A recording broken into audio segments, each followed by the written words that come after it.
Chapter 1042. Xue Qingyan was clear that the Lin family could not keep it a secret forever. Sooner or later, the Lin family would find out. In order to prevent the Lin family from finding out about it, which would put Lin Su in a difficult situation, Xue Qingyan decided to tell Lin Changhe now.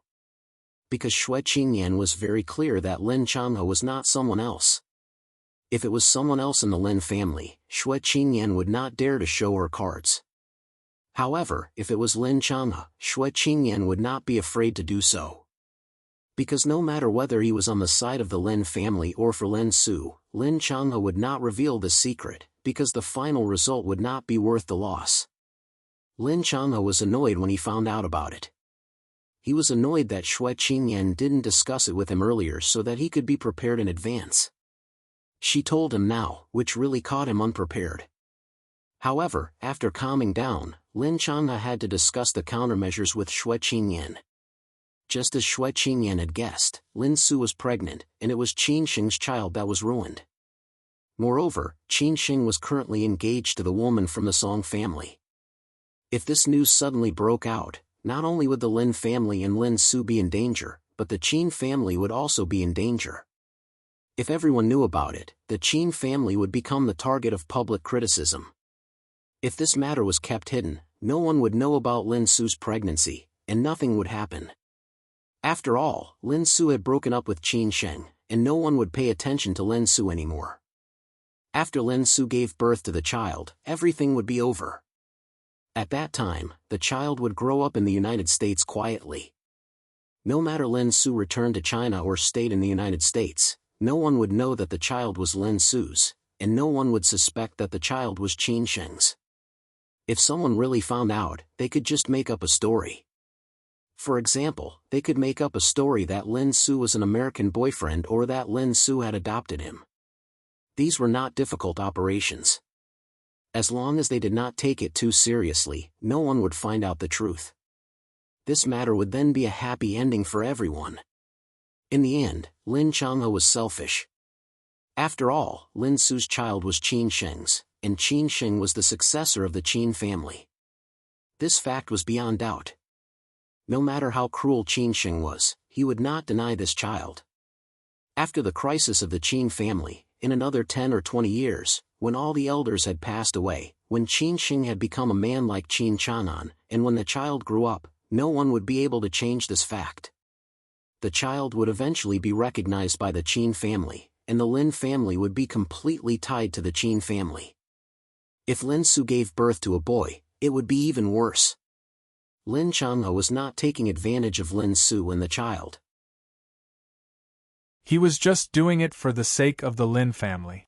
Of course, it was also for the sake of Lin Su and the child.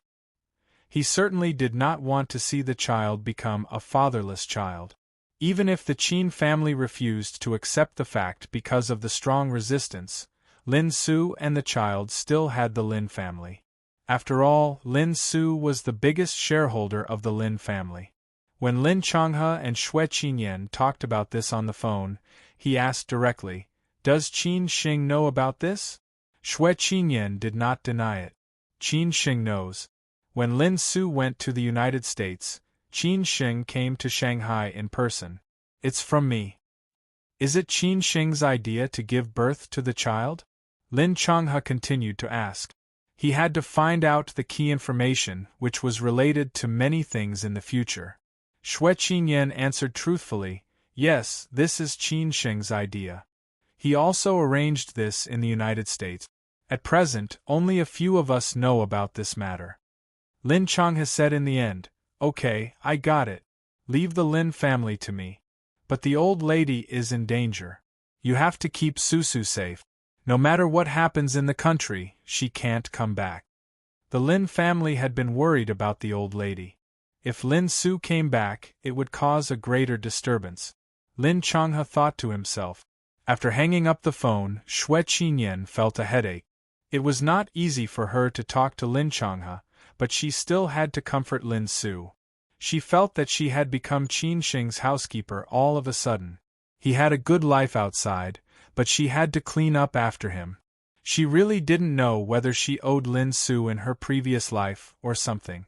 At this moment, Xue Qinyan was comforting Lin Su in the living room. Lin Yu was also comforting Lin Su. Lin Su's face was still covered with tears. She had been raised by her grandmother. Without her grandmother's protection, she did not know how to live in the Lin family.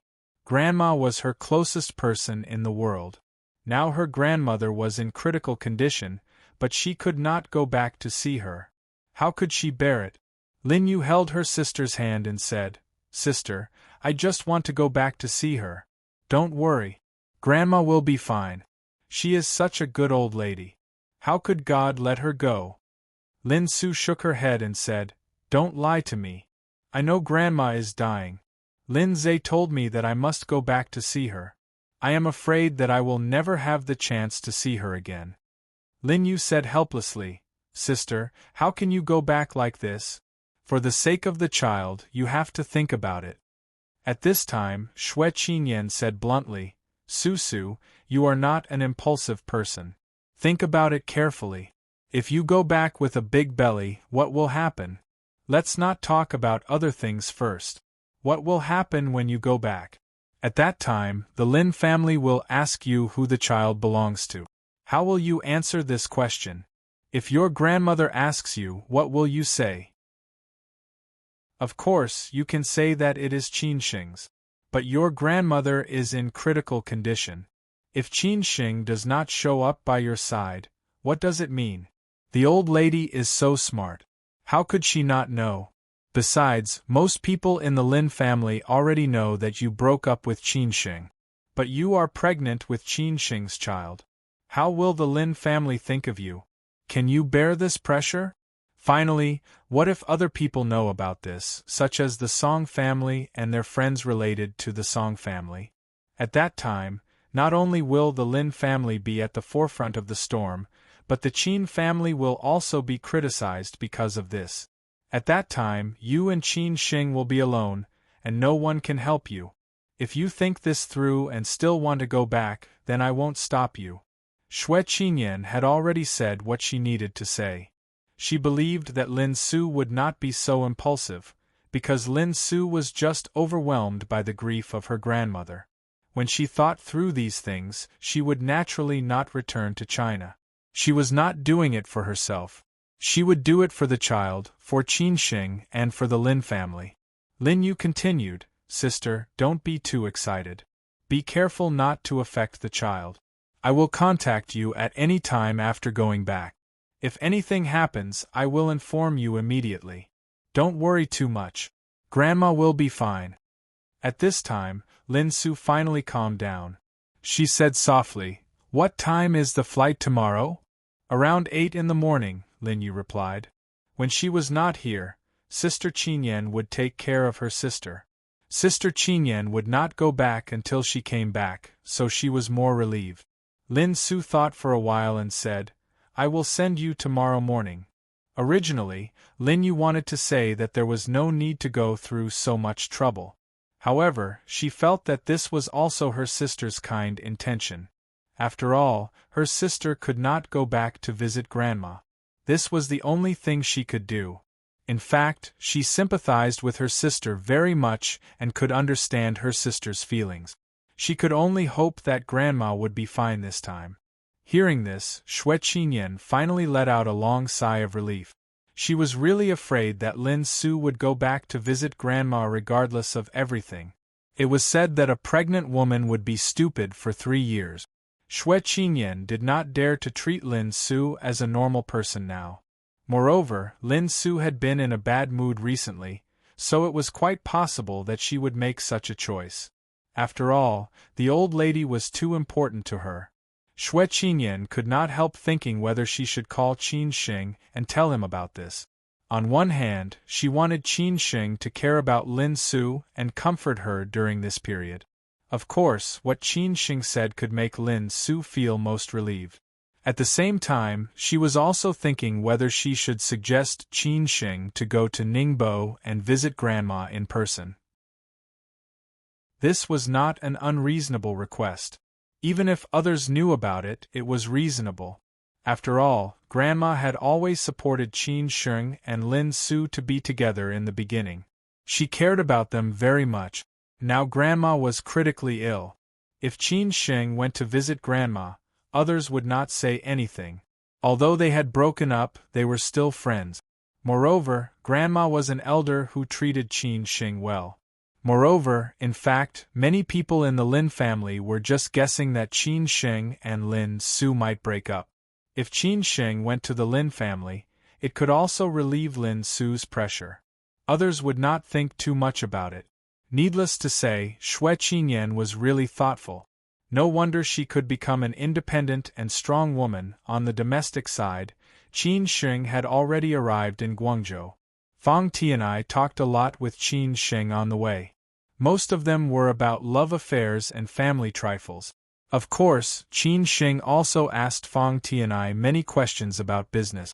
After all, Fang Tianai was a person at the level of the president who was in charge of such a big group.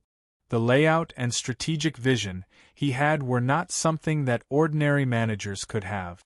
Fang Tianai also told Qin Sheng everything he knew, so Qin Sheng learned a lot.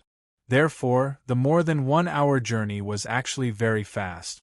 It felt like it was over before they had spent much time together. Fang Tianai brought Qin Sheng directly to the Fang family's manor in the suburbs. This was where old Master Fang lived, and where the Fang family had lived for decades. Originally, it was just a place where old Master Fang gave his father his retirement. Who knew that old Master Fang also lived here after his retirement? Therefore, this became the Fang family's new home, with all the necessary facilities. When Fang Tianai brought Qin Sheng here, Fang Lu was already waiting. Chapter 1043. Although they were in the suburbs, it was not easy to own a manor of more than 100 acres in a prosperous place like Guangzhou.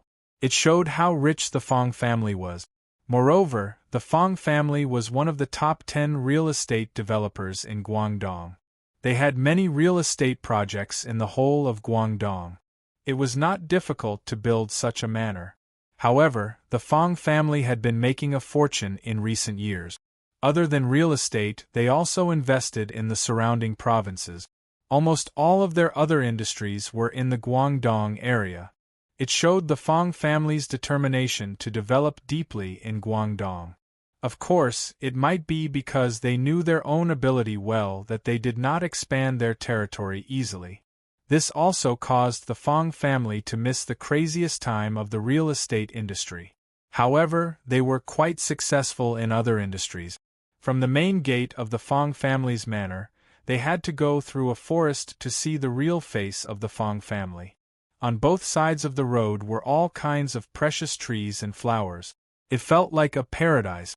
The whole manor was distributed with several buildings of different styles.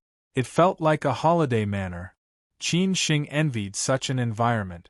However, the Qin family had always been small. Although they had the ability to build such a manor, it would be too wasteful. They were not as prosperous as the Fang family. Fang Lu was waiting for Qin Sheng at the gate outside. It could be seen that she had given Qin Sheng enough face. This was a true welcome from afar. Chang Baji got out of the car and sat in the car at the back.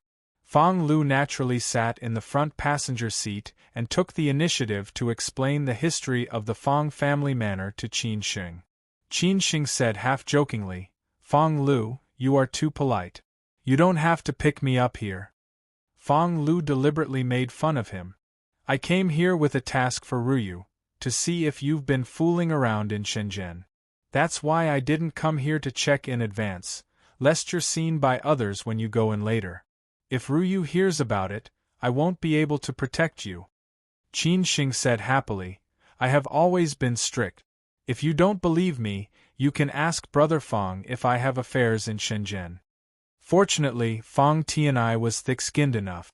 Otherwise, he would have been embarrassed long ago. Because he had taken Qin Sheng to fool around on the first night of his arrival in Shenzhen. If the Song family found out about this, wouldn't they come to Guangzhou to settle the score? Fang Lu did not know whether to laugh or cry. She did not know if Qin Sheng knew about her uncle's style. If someone else said this, Fang Lu would definitely say that she did not believe it. Okay. I know you are strict. No wonder no girl dared to approach you when you were in Tsinghua University, Fong Lu said. The two of them talked and laughed, and the atmosphere became lively in an instant. At this time, Qin Shing looked at the manner of the Fong family and said, "The Fong family is really rich. Such a big manor is a little extravagant. Such a big manor is a bit luxurious. Or do the big families in the South like to live in such a manor? After my grandfather retired, he bought this place, intending to build a place where he could spend the rest of his life. Who knew that everyone would like this place, so they bought the surrounding land and added some buildings. Every weekend they would come back here to relax. In the end, it became what it is now. But to the public, this is just a holiday villa. Otherwise, people would definitely gossip about it," Fong Lu explained. She really felt that her grandfather had good taste. Putting aside how much the land was worth now, such a paradise was something that anyone would be envious of. Therefore, when Fong Lu used to live in Guangzhou, she would come back almost every week. Living here made her feel like she was back in the countryside, far away from the city. Fong Tianai said with a smile, "Brother Fong, it is okay to give it to me. I will definitely disturb you when I come to Guangzhou in the future. Moreover, living here is much more comfortable than living in a hotel. As for the skills of your chef, I will definitely have a good taste today. Actually, I don't have many pursuits. Living here is one of them." Qin Shing replied with a smile, "Brother Fong, it is okay to give it to me. I will definitely bother you when I come to Guangzhou in the future. Moreover, living here is much more comfortable than living in a hotel. As for the skills of your chef, I will definitely have a good taste today. Actually, I don't have many pursuits. Loving good food is one of them." "That's great. Old Master has already ordered the kitchen to prepare lunch," Fong Tianai said happily. For the rest of the time, Fong Lu introduced the situation of the Fong family's manor to Qin Shing, such as how old a certain ancient tree was, where the flowers and grass were transported from, and the bonsai and so on were made by a master, and so on. After listening to her, Qin Shing felt that the Fong family was really rich. Fong Lu did not live with her parents in the manor. Instead, she lived in her own independent small building. This was the Fong family's recognition of Fong Lu. Even after Fong Lu got married, the house still belonged to Fong Lu. For example, Fong Lu's aunt also had her own independent small building here. The decoration style of the small building was completely according to Fong Lu's own requirements. It could be said that it was filled with the heart of a young girl. It was completely different from Fong Lu's image in the outside world. Maybe most people were like this. Only they knew what they were like. Not long after, a few cars stopped in front of the Fong family's main building. It turned out that when Qin Chang'an came to Shenzhen, he had contacted the Fong family. However, they didn't reach a cooperation agreement. Otherwise, the relationship between the two families might be very close now. While Qin Sheng was visiting the Fong family, the atmosphere in Beijing was a bit heavy. Sixth uncle had been having trouble sleeping and eating these days, because he had received reliable news from several friends that the Chang'an school might have some big moves recently. Chapter 1044. Preparing for the worst. Why did sixth uncle have trouble sleeping and eating these days? Ever since he had talked with Elder Long that day, sixth uncle had been somewhat worried. He had guessed what Elder Long was thinking. Elder Long just wanted to use them to get rid of the Qin family, and they wanted to use Elder Long's influence to kill Qin Chang'an. In this way they would have a common goal, which was equal to common interests. That was why they could work together. But now Elder Long only cared about his own interests, regardless of sixth uncle's life and death. Of course, sixth uncle would not agree. Therefore, after talking with Elder Long that day, sixth uncle was dubious about what Elder Long had said. He did not give up, but inquired about it through his own connections. Recently, more and more unfavorable news came out, which made sixth uncle somewhat angry with Elder Long. What did Qin Chang'an say? Qin Chang'an's news was about some targets that the Chang'an family had transferred benefits to in recent years, especially through whom. Of course, it involved sixth uncle. Only sixth uncle had such a great ability. Secondly, some of the targets that the Chang'an family had transferred benefits to had fallen from power, while some were still in power. Therefore, this was the most terrible thing. What was more terrible was that these things were told by Qin Chang'an. Obviously, Qin Chang'an had chosen the path of hurting himself and his enemy. Secondly, the Joint Investigation Group, which had been suspended, had made some moves recently again. Not only had they entered the headquarters of the Chang'an family for investigation many times, but they had also gone to the subsidiary companies under the Chang'an family to investigate. Sixth uncle was somewhat anxious. Now that the Chang'an family was under their control, it was obvious that something had gone wrong. In the Sihiyuan, sixth uncle sat alone at the tea house, drinking tea. Unconsciously, he lit a cigarette, which he had quit for a long time. The cigarette was the most common Central Hoi 08 which he used to smoke. No matter where he went, he would take it with him. Now that he suddenly started smoking again, it could be seen that sixth uncle was very upset. Today, his eldest daughter came to visit him. As soon as she entered the room, she saw that the room was full of smoke. She walked over in surprise and said, "Dad, why did you start smoking again? Didn't the doctor tell you to quit? Aren't you afraid that your old disease will come back if you keep smoking?" "I'll only smoke one. I'm craving the taste. If you say you don't want to smoke, then I won't." Sixth uncle put out the cigarette. He raised his head and smiled at his daughter, who always liked to cry when she was young.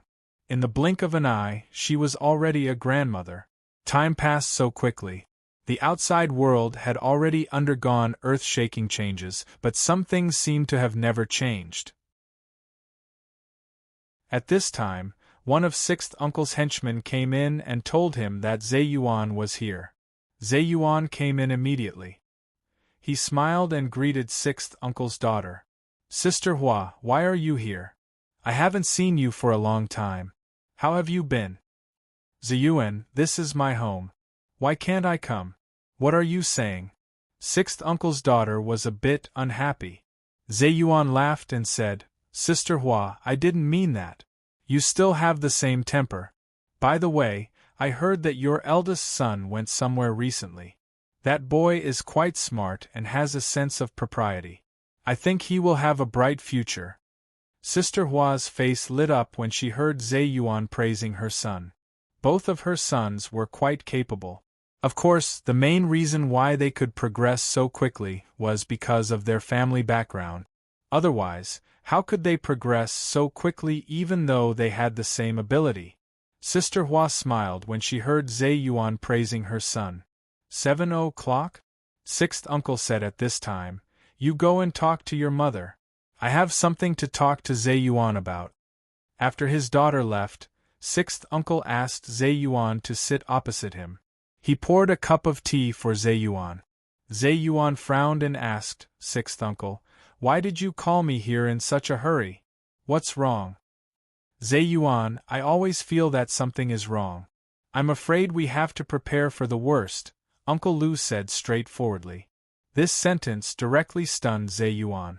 Why did they suddenly have to prepare for the worst? Zeyuan asked subconsciously, "What's the worst?" "That is, Qin Chang'an will completely detonate the Chang'an system and let everyone die with him. At that time, I guess we will be in trouble. Now that the Chang'an system is in our hands, we have paid a great price. If the matter is thoroughly investigated, all our efforts will be in vain, and our family will also be affected. So we have to prepare for the worst," sixth uncle said slowly. The more he said, the more he felt the pressure. Zeyuan shook his head and said, "Sixth uncle, I don't think Qin Chang'an will do that. If he really does that, the Qin family will eventually give up all the benefits they have gained this time. It is meaningless to do that." Sixth uncle squinted and said, "He has already separated the Qin family from the Chang'an system. It may not have much impact on the Qin family. Now I think he is playing a big game of chess. We have all become his chess pieces, and he himself is also a chess piece on this chessboard." The more he thought about it, the more he felt that it was possible. Zhe Yuan continued to ask, "Sixth uncle, anyway, there is still Elder Long. He is so powerful." Sixth uncle said seriously, "I'm afraid that even he can't protect himself at that time. You should know that Elder Long and the Qin family are sworn enemies. Zhu Qinghuan might have been killed by him. Besides, now that he has appeared again, I don't believe that the Qin family doesn't know about it. I'm afraid that the Qin family will also plot against him," Sixth uncle said seriously. Zhe Yuan found it funny and said, "The Qin family doesn't have this ability, does it?" Sixth uncle suddenly raised his head and said with his eyes lit up, "Zhe Yuan, have you forgotten about the Zhu family? Back then, old Master Zhu couldn't protect himself, so he had no chance to save the Qin family. As a result, his daughter died in an accident. Old Master Zhu didn't know about it. Nowadays, the Zhu family is not the Zhu family anymore. Not to mention the power that old Master Zhu has accumulated over the years, Zhu Weigua's status in the military and the son-in-law of the Zhu family. Do you think that Elder Long can defeat him? The most important thing is that Zhu Qinghuan might have been killed by Elder Long. This is no longer a matter of the Qin family. Instead, it involves the Zhu family. If the Zhu family really takes action, Elder Long will be in danger. This time, we are so close to Elder Long. At that time, we don't know what will happen. Of course, these are the worst results, and they may not happen." Zhe Yuan couldn't help but ask, "Sixth uncle, just tell me directly. What should we do in the worst case?" Sixth uncle thought for a while and said slowly, "That is to cut ties with the family. Everything will be related to us in the end. When the day comes, we can lose our interests or sacrifice ourselves, but we can't let the whole family be in danger. Do you understand?" Zhe Yuan didn't expect that it would be so serious. However, he had always trusted Sixth uncle. Without hesitation, he gritted his teeth and said, "I understand." While Sixth uncle and Zhe Yuan were preparing for a rainy day, Qin Shing still didn't know what had happened in Beijing. Qin Shing didn't know what had happened in Beijing yet. Maybe it was not urgent, so Qin Ran and the others didn't plan to tell Qin Shing. After all, the Qin family had nothing to do with the Chang'an system now. Even if something happened, it would be Sixth uncle's problem. The Fang family treated Qin Shing with great hospitality, which was not something that ordinary friends could enjoy. Of course, Qin Shing knew that the Fang family treated him so well, not because he was Fang Lu's classmate, but because he was Qin Chang'an's son, the son-in-law of the Song family, and the nephew of the Zhu family. That was why he was treated so well. Qin Shing sat beside old Master Fang and said with a smile, "When we were on the road, Brother Fang said that the Fang family's chef was very good at cooking. I was wondering how good it would be. I didn't expect that it was really good. When I come to Guangzhou in the future, I will have to bother you, old master and old lady." Old Master Fang smiled and said, "Not at all. Treat this place as your home. When you come to Guangzhou in the future, you can stay here and chat with me." Fang Lu joked, "Grandpa, Qin Shing is a busy man. When I was in Beijing, I had to make an appointment with him half a month in advance if I wanted to invite him to dinner. It's good for young people to be busy. Young people from families like yours, if you don't work hard in your career, what else can you pursue?" Old Master Fang said calmly. Of course, he didn't say that the only thing left was to spend money and enjoy life. Life would be so empty if you spent your whole life enjoying it. "Old Master, let me propose a toast to you with tea instead of wine. I wish you and Grandma good health and good luck." Qin Shing picked up the teacup and offered a toast. Since he was going to visit the old leader in the evening, Qin Shing didn't drink. Otherwise, people would think that it was disrespectful. However, Fong Tianai had promised that they would drink to their heart's content after the visit. After lunch, Qin Sheng went out for a walk with Old Master Fong. Although the weather was not very hot, people in Guangzhou were already wearing short-sleeved shirts. Flowers and plants were blooming under the green trees. Such an environment was really good. Qin Sheng thought about building a private garden like this in Beijing in the future. Even if it was on the weekends, it would be good to relax.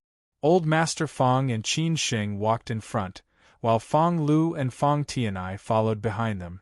However, they kept a suitable distance. As for Fong Tiany's parents, they had already returned to the city. They would only come back every few days. Today they were so busy because of Qin Sheng. Fong Tianai said half-jokingly, "Alas, Lulu, after getting along with Qin Sheng these days, I feel that we are quite congenial. If it weren't for the fact that he is already engaged and his engagement partner is so outstanding, I would have tricked him into becoming the son-in-law of our Fong family." Hearing this, Fong Lu said embarrassedly, "Uncle, why are you becoming more and more improper? I didn't say that I would marry you. Why are you in such a hurry? Do you like Qin Sheng? Lulu, don't you already have someone you like? Why are you falling in love with him? This is not good." Fong Tianai looked very serious as he said this. Fong Lu was completely speechless. In any case, if she continued to speak, it would only make things worse. She knew herself well enough to not cross the line with Qin Sheng.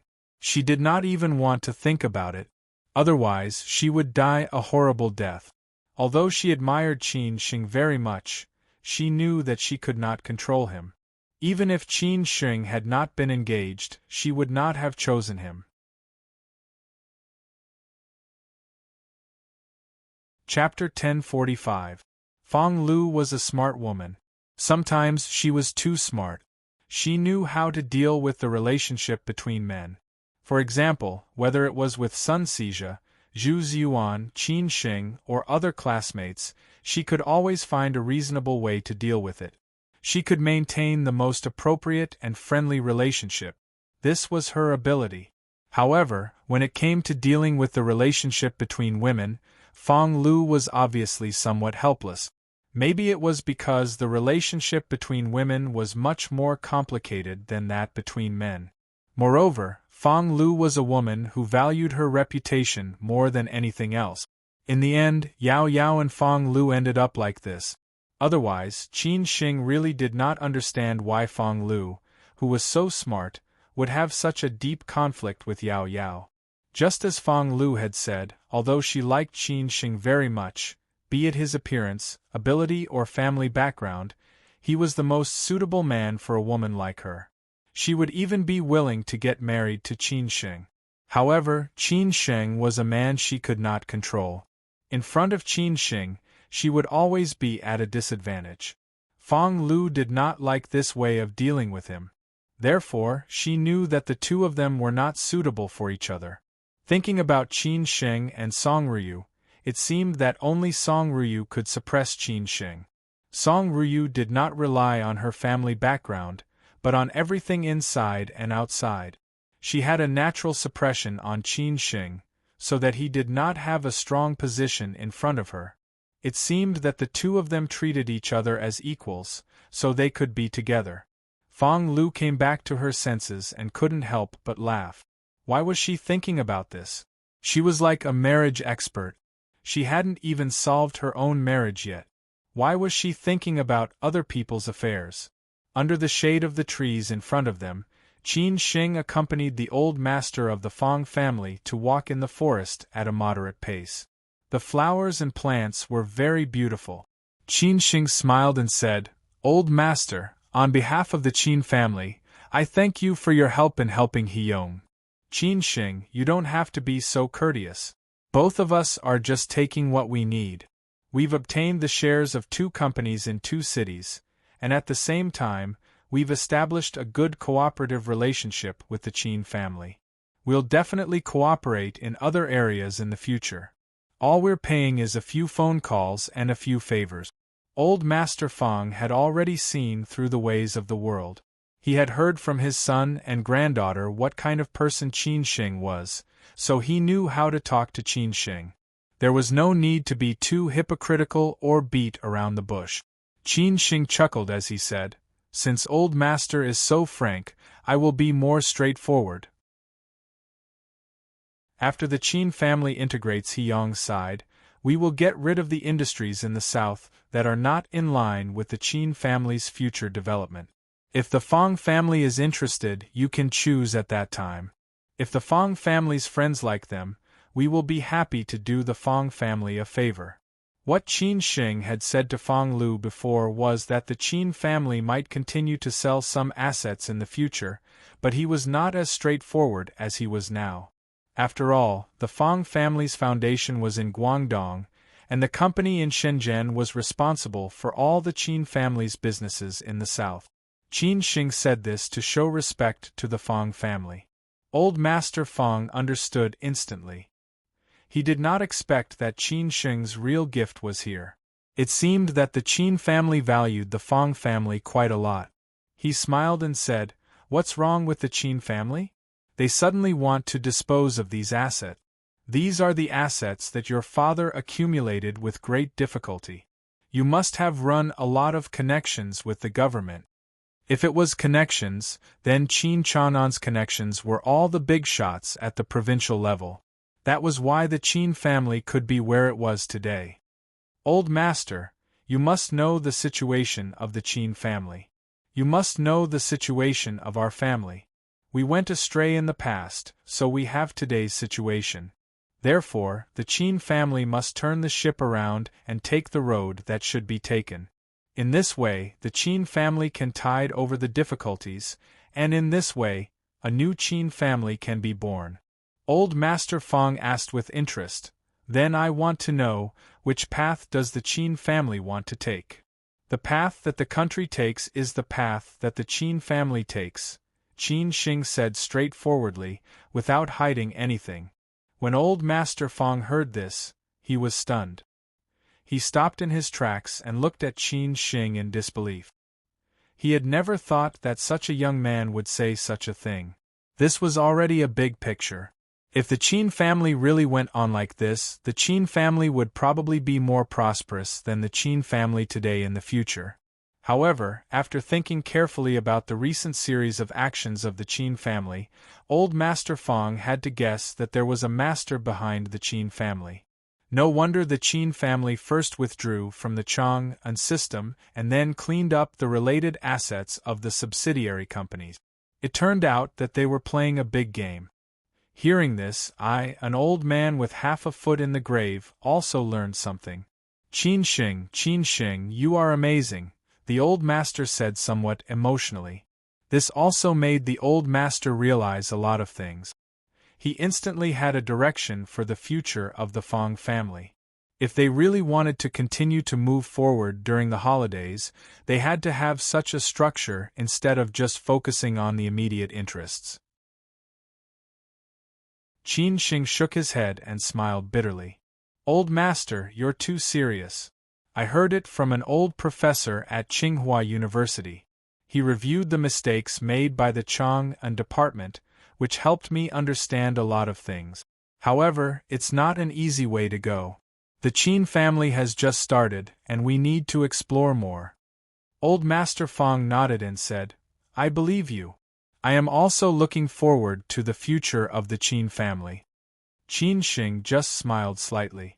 He could say whatever he wanted, but if he could really do it, that would be the real ability. The Qin family still had a long way to go, and so did his. Old Master Fang went back to the topic and said, "I am afraid that the Qin family's assets in the south are not enough for us." Qin Shing said with a smile, "Old Master, we are just cooperating. I didn't say that we have to give them to the Fang family. It is just that the Fang family has the priority to choose, and the Qin family will sell the rest publicly." Old Master Fang shook his head and said, "That is true. After all, the Qin family does not need to worry about selling these assets. We are just taking advantage of it. Speaking of this, I also need your help. It is actually not a big deal. Before Old Master Fong could finish his words, Qin Shing replied directly, Old Master, I know what you want to say. The Qin family will take good care of Fong Lu's affairs in Beijing. If Fong Lu is willing, the Qin family will invest some money in him. In this way, he can establish connections in Beijing as soon as possible. Old Master Fong laughed and said, It seems that my granddaughter is more accurate than I am. Fong Lu and Fong Tianai, who were behind them, saw the old man and the young girl chatting happily in front of them. They did not understand why Old Master Fong could chat with young people like Qin Shing, and few young people like Qin Shing were qualified to chat with Old Master Fong. However, it seemed that Old Master Fong did not treat Qin Shing as a young man, and Qin Shing was very confident in front of Old Master Fong. Fong Lu asked with concern, Small uncle, what do you think they are talking about? Fong Tianai shook his head and said, I don't know. You can ask them later. After Qin Shing finished his stroll, he left the Fong family home. He had called the old leader, and it was almost time. He was ready to visit the old leader. Qin Shing never had the habit of being late, let alone visiting an elder. After Qin Shing left, Fong Lu ran to Old Master Fong and said, Grandpa, what did you talk about with Qin Shing? Old Master Fong found it funny and said, When did you become so gossipy? Fong Lu pulled Old Master Fong's arm and said, Grandpa, I'm not gossiping. I'm just curious. We didn't talk much. We just talked about what happened in Shenzhen. Then we talked about the cooperation between the two families. In the end, we talked about you. Grandpa Fong laughed happily. He loved this granddaughter the most, but he didn't expect that she would choose the most difficult path to walk. Grandpa Fong smiled happily. Fong Lu frowned and said, Grandpa, why would I ask you to talk to Qin Shing? Old Master Fong smiled kindly and said, You will be in Beijing in the future. Why don't you ask him to find a suitable boyfriend for you? After all, he has more friends. Fong Lu blushed and said, Grandpa, Qin Shing brought Chang Baji and Hao Lei to visit the old leader. The old leader lived in a family compound in the provincial party committee. Most of the people here were retired old leaders. After all, Old Master Fong was a provincial minister, and he had full-time drivers and nannies. However, he seldom left the compound and did not participate in any official activities, just to avoid trouble for the organization. The old leader's children were not around, and his wife often went to live with them. He was happy to be free and always looked for someone to play chess with in the yard. After Qin Shing went to Shenzhen, Old Master he took the initiative to say hello to his old friend, saying that a young man would come to visit him. As for the other details, he did not know. After Qin Shing called him, the old leader did not say anything and directly asked Qin Shing to come over. Qin Shing did not bring any gift. He only bought some fruit. Since Old Master he directly introduced him, Qin Shing naturally knew what kind of person he was.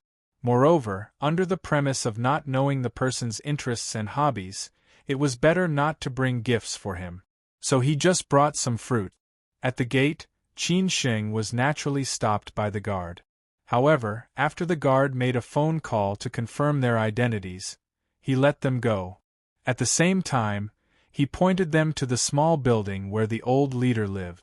When Qin Shing's car stopped at the gate, a nanny came out to greet him. She smiled and said, Old Master Qian is already waiting for you in the study. Qin Shing carried the fruits upstairs and asked Chang Baji and Hao Lei to wait outside. This small building seemed to be a bit old, similar to most small buildings in the government compound, such as the small building where old Lady Zhu lived in Beijing. However, the small building was much larger than this, because the organization had strict rules in this aspect. The small building was very ordinary, with all kinds of old furniture and so on. Most of the furniture were various kinds of photo frames and photos. Qin Shing saw many familiar figures on it. However, Old Master Fong had been in that position before, so these were all very normal. The door of the study was not closed. When they reached the door, the nanny directly said, "Old Master Chien, the guest is here." After that, she directly left. In the study, a white-haired old man was practicing calligraphy at the desk. He was Old Master Chien, who Qin Sheng was going to visit today. Before Qin Sheng could say anything, Old Master Chien said without raising his head, "Qin Sheng, do you know a saying? This saying is called, 'Rules are rules.'" Old Master Qian's opening remark directly made Qin Sheng a bit confused. What did it mean?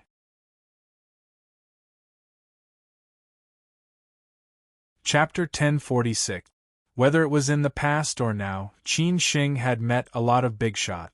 They had different personalities and were always unpredictable. However, they all had different interests and hobbies. Some liked calligraphy and painting, some liked collecting antiques, some liked fishing and mountain climbing, and some liked drinking tea and playing chess. However, it was the first time for Qin Sheng to meet someone who said something like this when they met for the first time. It made it hard for him to guess the temper of this old leader. It was not that Qin Sheng did not do his homework before he came here. This old leader had a good reputation. Of course, there were some imperfections.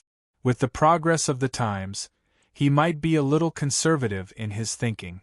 In addition, he was getting older and older, so he retired to the second line later.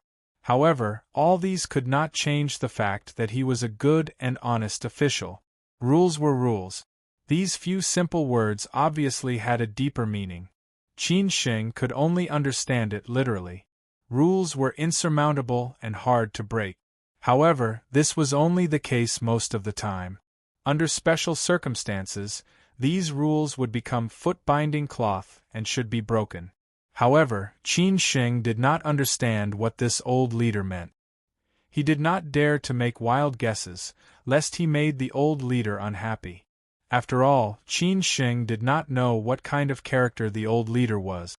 If he embarrassed Old Master He at that time, it would be somewhat inexcusable. Qin Sheng replied respectfully, "I don't understand. Please enlighten me, Mr. Qian. You're so young, but you're so lifeless. You say what you should say. You didn't come to me because you wanted to break the rules. It's not a good thing to be too shrewd. This is what middle-aged people in their 40s or 50s should have. Young people should be more energetic and full of vitality." Mr. Qian had been practicing calligraphy and did not even look Qin Sheng in the eye. Qin Sheng was a little unhappy. "Why did you say that as soon as we met?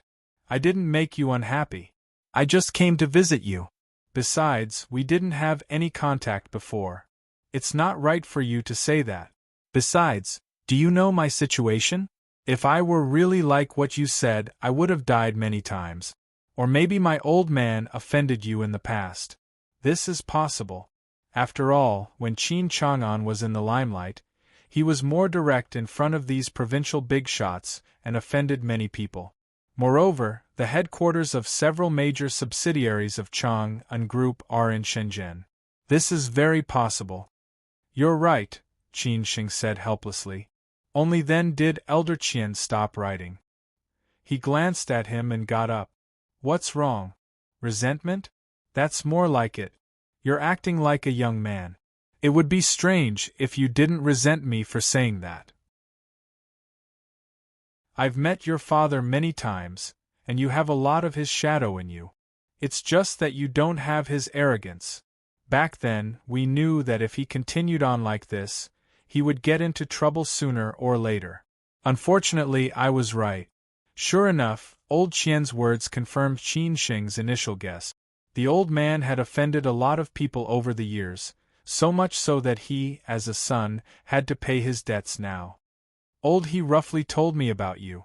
I don't know how he got entangled with your family, but since he has spoken, as long as he doesn't break the rules, I will speak when it's time to speak. The premise is that you can't break the rules unless they break the rules. Do you understand what I mean?" Old Qian said calmly. How could Qin Sheng not understand? Master Qian had already said it very straightforwardly. That was, as long as He Yong's side did not use official channels to pressure the Qin family, Master Qian would not, but if He Yong's side broke the rules first, then he would do what he had to do. Everything was within a reasonable range. Do you know why I want to see you? Old Qian waved his hand and gestured for Qin Shing to come in. Qin Shing was a little confused. Was there any other reason? Old master, he just said hello to you. Otherwise, why did you want to see me? Not because of old he? Qin Shing said subconsciously. Old Qian shook his head and said, of course not because of that old guy. I knew what he meant with just one call. He just needs to keep an eye on your family's trivial matters. Why did he ask you to come to Guangzhou? Then I don't know, Qin Shing said honestly. At this time, old Qian revealed a smile and said, I heard from old he that although you're young, your attainments in calligraphy are very profound. You inherited your grandfather's skills. In this aspect, even your father is not as good as you, so I asked you to come to Guangzhou. You can take a look at my calligraphy and be my teacher at the same time. Hearing this reason, Qin Shing was a little helpless. It turned out that this old man wanted to see him for calligraphy. He did not know how old he knew. If he had known, he would not have come to Guangzhou. He thought it would be a formal visit, but in the end it was a wasted trip. However, although Qin Shing thought so in his heart, he did not dare to say it out loud. After all, this was an old leader. Who knew if he was not happy or not? Practice makes perfect. I don't have any attainments. I only know a little. How am I qualified to be old Qian's teacher? Qin Shing laughed and said. However, in terms of calligraphy, he was really confident, because not only did he inherit his grandfather's skills, but he was also an ascetic in Bailin Museum for several winter and summer vacations. Otherwise, how could he be valued by the big boss of the calligraphy and painting world in Hangzhou? Old Qian pointed to a few words on the desk and said, Then tell me what my calligraphy is like. Qin Shing looked down at the few words on the desk. It was a very majestic 4 words, swallowing mountains and rivers.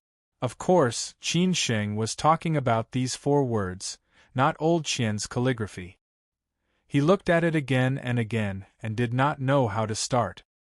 He definitely did not dare to say it directly. Otherwise, this old man would lose his face.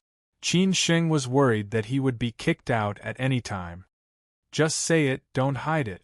If you don't tell the truth, I will pretend that you have never been here. Old Qian saw Qin Shing frowning and he snorted. Qin Shing raised his head and glanced at old Qian. This is what you want me to say. Don't blame me after I say it, and don't be angry. At most, I will leave directly. Anyway, you are not allowed to curse. Old Qian was amused by Qin Shing's words and replied, You are so talkative. Am I that kind of person? Tell me. Engulfing the mountains and rivers, these 4 words are very domineering, but they only mean domineering. When you wrote these 4 words, they did not have that kind of domineering feeling at all. It was as if the breath of engulfing the mountains and rivers was stuck in the throat and could not be spat out, making people feel suffocated. I dare say that when you wrote these words, you definitely did not have enough confidence. This is a common problem of many people, Qin Shing said. He wanted to continue, but seeing the old master's thoughtful look, he let him wake up first. At this time, old Qian said, If you say no, then write the Qi engulfing mountains and rivers for me. I want to see if you really have the ability or if you are just bragging. Qin Shing could not help but say, Hey, old man, are you trying to provoke me? Old Qian didn't. Ignoring Qin Shing's tone, she directly handed the writing brush to Qin Shing and said, Come on, you write. Qin Shing did not lower himself to old Qian's level. He directly took away the words written by old Qian, found a new piece of Xian paper and spread it out. Then, he used a paperweight to press down on both sides. He took a deep breath to adjust his emotions, and then very patiently grinded.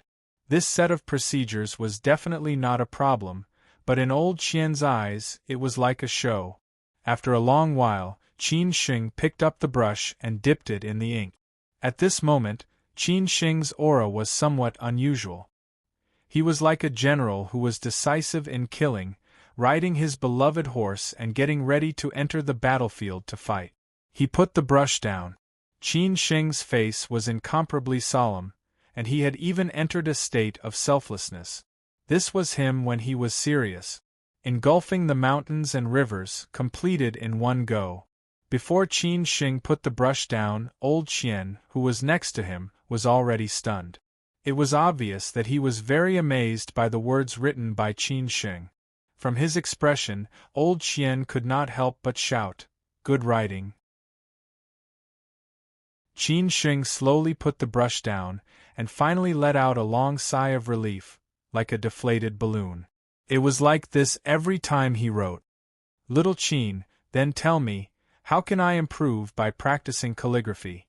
Old Qian asked eagerly. He was not the kind of person who fished for fame. For example, many old leaders practiced calligraphy after they retired.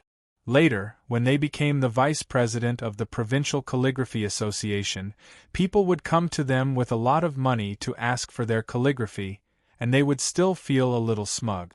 In fact, the calligraphy they wrote was really strange. When Qin Sheng heard this, he knew it was over. It was estimated that he would not be able to leave this place for a while, otherwise, he would have to call him Little Qin. Just as Qin Sheng thought, he was dragged by the old master to practice calligraphy for the whole afternoon.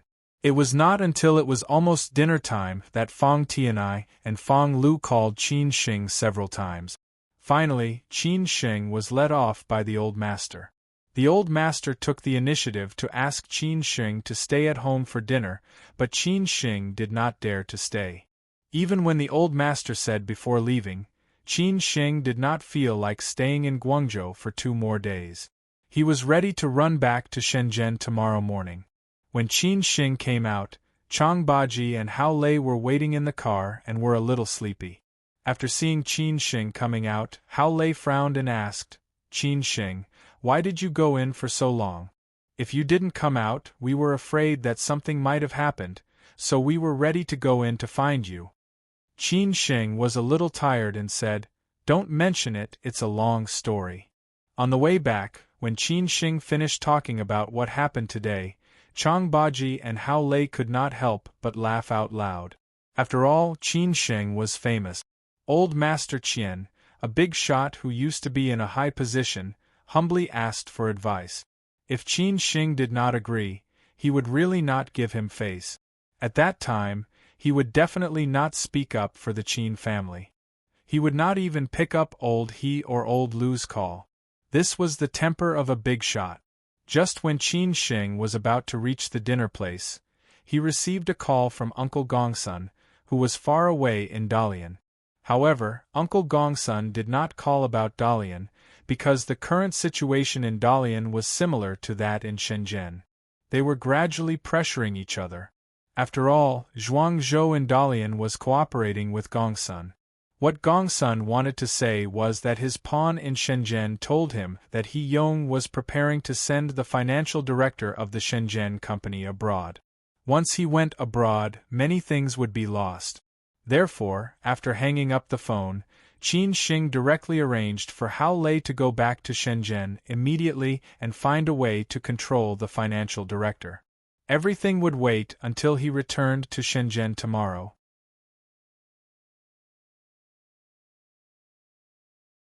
Chapter 1047. What the Qin family did this time was not just to drive He Yong away. If it was just to drive He Yong away from the company in Shenzhen, it would be too simple. The board of directors could directly make a resolution, but this was too easy for He Yong. But it was too easy for He Yong. If He Yong did not betray the Qin family when they were in danger, the Qin family might let bygones be bygones and let him go safely. However, He Yong betrayed the Qin family and wanted to be independent. Not to mention how much he had benefited from the Qin family in the past, when the Qin family was in trouble and could not take care of him. He took advantage of the Qin family to cheat them. Therefore, the Qin clan had to check the accounts of the past 5 years. Only in this way could they put He Yanxin to death.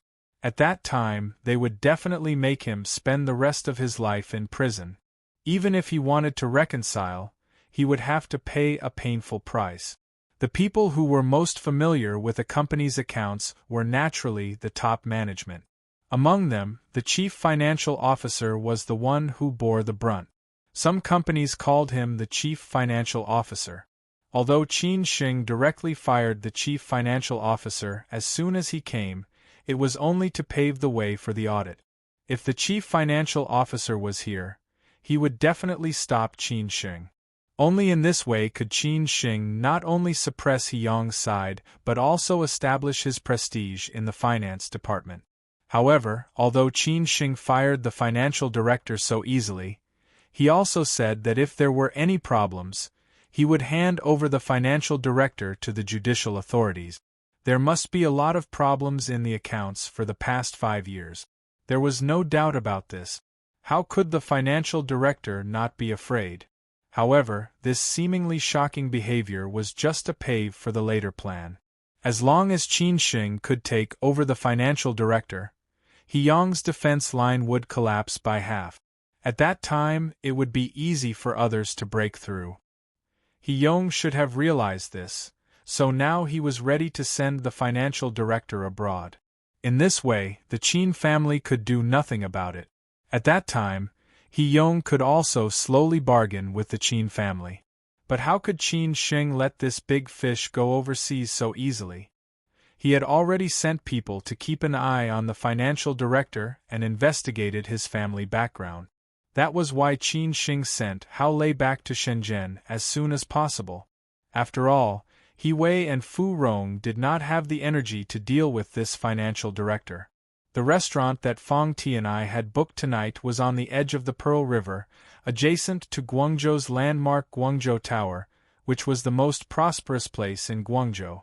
Opposite it was the famous Tianhe CBD, which was also one of the 3 major national central business districts in China.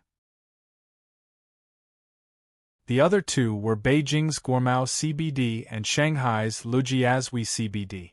From the restaurant, one could overlook the night view of Tianhe CBD. The twin towers of Tianhe CBD were the most eye-catching. The east tower was the Chow Tai Fook Financial Center, which was about 500 meters high. The west tower was the IFC Guangzhou International Financial Center, which was about 400 meters high. The investors behind these 2 super high-rise buildings were Hong Kong businessmen. This showed how close Guangdong, which was adjacent to Hong Kong, was to the capital from Hong Kong, Macau, and Southeast Asia. Qin Shing continued to deduce the relationship between the Fang family and these capitals. Otherwise, how could the Fang family develop so fast? When Qin Shing arrived at the restaurant, Fang Tianai and Fang Lu were already sitting there. There were 2 other beautiful women who were Fang Lu's close friends. They were all from big families in Guangdong, which had a few listed companies in Shanghai, Shenzhen, and Hong Kong. From their dressing and temperament, it was easy to tell that they were not from ordinary families. However, money would always be subservient in the face of power, because most of the money was accumulated because of climbing up to power. Money without power was like a building without steel and concrete, which could collapse at any time. Therefore, Qin Shing, who was used to seeing those rich playboys in Beijing, felt that Qin Shing was used to seeing those rich kids in Beijing, so he did not care too much about their identities. "Oh, I've been waiting for you for a long time. Why are you so late? Did you have a little lover in Guangzhou? Did you secretly go on a date?" Fang Tianai was used to joking with Qin Shing. He liked to make these harmless jokes on normal days, but he never went too far. That was because the jokes would be taken seriously after a while. Because her 2 best friends were here, Fang Lu was a little unhappy. "Uncle, can you be serious?"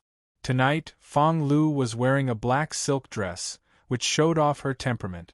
Such a sexy and charming beauty could be the center of attention anywhere. Her 2 best friends were almost the same.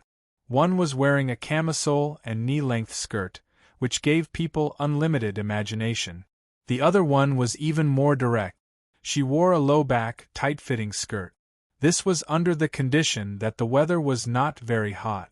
It had to be said that Southern girls were quite trendy in terms of clothing. Okay, let's get down to business. How was it? Fang Tianai said happily. After Qin Shing sat down, he replied, we talked about business for less than 10 minutes, but we were busy with trivial things for 3 hours. It seems that I was tricked by this old leader to come here on this trip to Guangzhou. What do you mean? I don't understand. Fang Tianai was a little confused. Qin Shing replied honestly, the old leader likes calligraphy. He heard that I have a good understanding of calligraphy, so he dragged me to practice calligraphy for a few hours. I almost collapsed. It took me a lot of effort to escape. Ha ha ha ha, you don't know how lucky you are. Others are eager to have such an opportunity, but you don't take it seriously at all. The children of big families in Beijing have seen the world. It's different. Fang Tianai smiled and flattered Qin Shing. At this time, Fang Lu was not satisfied. She muttered, are you two men completely ignoring the existence of us three beauties? If you continue like this, we'll prepare to leave. Fang Tianai said with a smile, yes, Lulu, quickly introduce your two best friends to Qin Shing. Coincidentally, Qin Shing is also single and unmarried. Maybe they can get married. I'm old and don't have a chance. Besides, it's not easy to make a move on an acquaintance. If I were young and unmarried, I would definitely chase after your two best friends. Qin Shing had been used to Fang Tianai's shamelessness. He could really talk without blushing. He really did not know what he was like in the company. Maybe he did not have a proper career. Fang Lu did not bother to pay attention to him. Fang Lu could not be bothered with the uncle. Besides, these two best friends of hers had known the uncle for a long time, and their families had a pretty good relationship. Whether it was business cooperation or personal friendship, they did not see Fang Tianai as an elder at all. Instead, they saw him as a big brother of the same generation. That was why Fang Lu had called them out tonight. If it were anyone else, they probably would not have dared to come. Qin Shing also smiled at the right time. I was just about to ask who these two beauties are. Brother Fang led me astray again. These beauties were amused by Qin Shing at the same time. However, different women smiled differently. Some were cute, some were charming, and some were charming. Then let me formally introduce you. This is Dong Sihan. She is your schoolmate and also graduated from Fudan University. She should be your senior sister, but later she went abroad to study. Fang Lu smiled and introduced the beauty on the left, who was wearing a deep V-neck tunic skirt. Sometimes women with short hair were more charming. Qin Shing took the initiative to stand up and shake hands. Senior sister, nice to meet you. Dong Sihan also smiled and shook hands with Qin Shing. She deliberately grabbed Qin Shing's hand and did not let go. Junior brother, in the future when you come to Guangzhou, if Lulu is not here, you can come to play with me. What a vixen! Qin Shing had to sit down quickly. He did not dare to answer. At this time, Fang Lu introduced again. This is Zhouing. She is not only my best friend, but also my childhood friend. She just broke up and is single. If you have a suitable partner, you can introduce him to her. Qin Shing stood up again and shook hands with her. Unexpectedly, Zhouing said directly, are you really single? I think we are quite suitable. Do you want to try? Qin Shing was defeated again. Seeing Qin Shing's embarrassed look, these beauties laughed again. Qin Shing looked at Fang Tianai helplessly. It's all your fault, Lao Fang. If I go home and kneel on the washboard, then I will blame it on you. As for you, I don't need to introduce you. They already know that you are my classmate at Tsinghua University, Fang Lu said casually. Both Dong Sihan and Zhou Ying knew the importance of the advanced research class that Fang Lu attended at Tsinghua University last year. Those who were able to get in were not ordinary people. Moreover, Qin Shing was a local of Beijing, which made him even more extraordinary. Although Fong Lu did not directly tell them about Qin Sheng's background, with their capabilities, they could easily find out after a little investigation. "Alright, I forgot to introduce you. Hurry up and order. I am a little hungry." Fong Tianai could not help muttering. If it was not because of Qin Sheng as a big CEO, he would not have come out. Of course, it was also because of the two beauties. Who did not want to spend more time with beauties? After ordering, before Qin Sheng and Fong Tianai said anything, these beauties said that they wanted to drink some red wine. Fong Lu directly ordered 2 bottles of good red wine. Beauties and good wine were a perfect match. Coupled with the bustling night view, it was not wine that intoxicated people, but people were intoxicated. Fong Lu's 2 friends were more open. Even when they were joking, they did not care that Fong Tianai, the so-called elder, was present at all. Several times they teased Qin Sheng so much that he did not know how to respond. Dong Sihan even sat next to Qin Sheng. Sometimes she directly held Qin Sheng's hand. Qin Sheng was really scared. If it were other men, they would probably be capricious. However, Qin Sheng was not so carefree. Who knew whether these were tests or not? Therefore, after dinner, when Fong Tianai suggested that they continue to look for a place to drink, Qin Sheng directly said that he had something to do and had to leave first. This made Fong Tianai a little surprised, and also made the beauties a little disappointed. When they left, Dong Sihan and Zhou Ying pulled Qin Sheng and teased him a lot. Qin Sheng really could not bear it. After they separated, Qin Sheng did not go with Fong Tianai. Fong Tianai said that if Qin Sheng did not drink, he would go to other people's drinking parties. Originally, he said that if Qin Sheng was not willing to continue drinking with Fong Lu, he would take Qin Sheng to find other men to drink with. In this way, Qin Sheng would be more open. Who knew that Qin Sheng would directly reject him? Fong Lu took her 2 best friends to the nightclub. Although Fong Lu looked very steady, she was actually a nightclub vixen. Every time she had a gathering with her best friends, she would go to the nightclub to vent until late at night. However, Fong Lu's private life was very clean and not so messy. This was also related to the Fong family's family education. Originally, they wanted to ask Qin Sheng to go with them, but who knew that Qin Sheng would run away, which made them somewhat disappointed.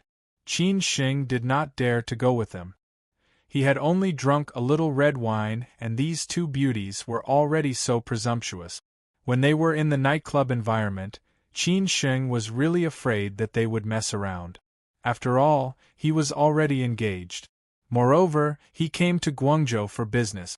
If the Song family found out that he was fooling around, it would be terrible. Of course, Qin Sheng did not have any other business. He just did not want to continue drinking.